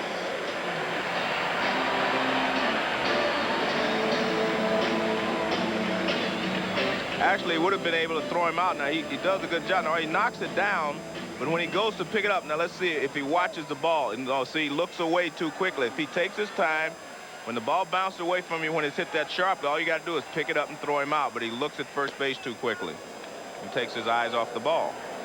Russ Davis takes a strike. Davis is 1 for 4. He's singled in the 6th inning. He's also walked. By the way, this is the first inning for the Mariners since the 6th inning that their leadoff man in the inning did not walk. It's been an agonizing game for the Mariners and their fans tonight. They've had base runners all over the base paths. They've had men on base in every inning of this game, but only 2 runs on the board. Foul will come back out of play. 1 ball and 2 strikes. The Mariners in one of those games that teams go into every once in a while. Sometimes a team will go into this for days at a time where they cannot get the big hit. And the longer it goes, it seems that the worse it gets. Well, it gets worse because hitters start pressing when they get into those situations. Strange at first. Down the left field line, base hit. Strange hit second, heading for third. Phillips up to the ball. Strange will be held at third. A double for Russ Davis, rather. Strange stopping at third. Well, you have to give the White Sox outfielders credit. They're playing the carom off of these walls perfectly, and they've been able to hold these runners to 2 bases instead of being able to score from first. This ball is hooked into the corner. Now watch the fine play here by Tony Phillips. He runs over to the spot where it's going to come off. He didn't chase the ball, and he gets it back in quickly. Nice play there by Phillips. We saw the same thing from Martinez early in the game. And you get a look at Strange. He's coming around. It looks like he may have a chance, but again, Phillips played the carom perfectly, and they hold him to third base. Does that ball remind you of Edgar Martinez double in that Game 5 last October? The difference was it wasn't Griffey running. Right, good point.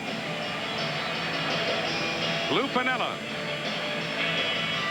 hoping that they'll be able to pull something out here. Now, we just saw Bevington out at the mound, Joe. A moment before, we saw him signal an intentional walk here, but then he went out to the mound to talk to Seamus. Yeah. And it looks like they're going to pitch to him. No, they're going to throw him. They're going to walk him. And on deck is the rookie, Alex Rodriguez. There's ball 1. Dan Wilson, the hitter. This will be the 12th walk of the game by White Sox pitching. This is the way you should play it because you get a force out at the plate if you have to come to the plate. And you also set up a double play situation. But the problem that you create is that there's no margin for error for your pitcher now. If he falls behind Rodriguez the first pitch, then he has to give in. And if you have to give in, sometimes the hitter is, you know, he's able to drive the ball out of the infield and drive in the winning run. So it's the proper way to do it, but it also cuts down your margin for error. Well, here's Alex Rodriguez, who is 0 for 5 tonight. Well, you see Bevington giving them the halfway sign. What that means is you get halfway so that you can come to the plate if you have to, but if it's a one-hopper to one of your infielders, you go for the double play. Kind of risky, though. Yes. And if they hit it slowly, it could cost them the game. You see there, they're not all the way in at short and second. Yeah, they're actually not playing the way that Bevington wants them to. He said halfway. That means they should be in at least 2 more steps, both second base and shortstop. More like standard double play depth. Yeah. The Mariners are 2 for 14 with men in scoring position tonight. 1-1. Seamus poured a 91-mile-an-hour fastball past him there, but now Karkovice wants to talk to Seamus. Well, Seamus says, I know. Whatever he was saying, he says, I know. But I don't know what that conversation was about. Griffey has had a hard, long night tonight. Well, it's a fastball down the middle of the plate, just too big a swing by Rodriguez. Yeah, that pitch was not where he wanted it, was it? No. But he had to throw a strike. 1-1. Foul. And now he's ahead, 1-2. He didn't have the luxury of 0-1 pitch being able to nibble. He had to throw a strike, and he went right after it. On deck is Alex Diaz. There's the possible winning run. Doug Strange over at third base. He reached on an error by Ray Durham, the only error of the game. 2-2, last of the 12th. The 20-year-old Alex Rodriguez with a chance to be the hero. I still think that the shortstop Guillen and the second baseman Durham are playing too deep for this situation because Rodriguez runs well also. And if he doesn't hit it sharply, they're not going to be able to turn it. Right center. The ball game is over. And Rodriguez is the hero.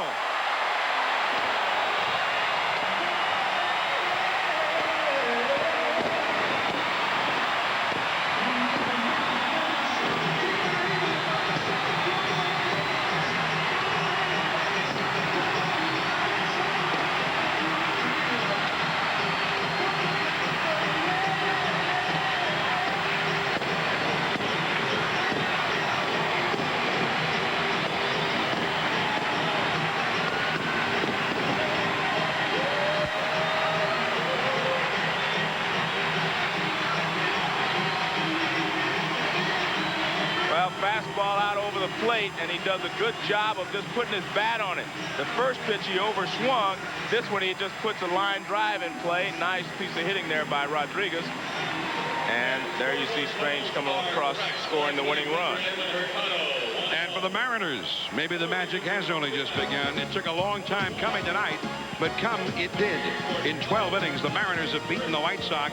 A night to remember for 20-year-old Alex Rodriguez. Hurtado the winner, Seamus the loser.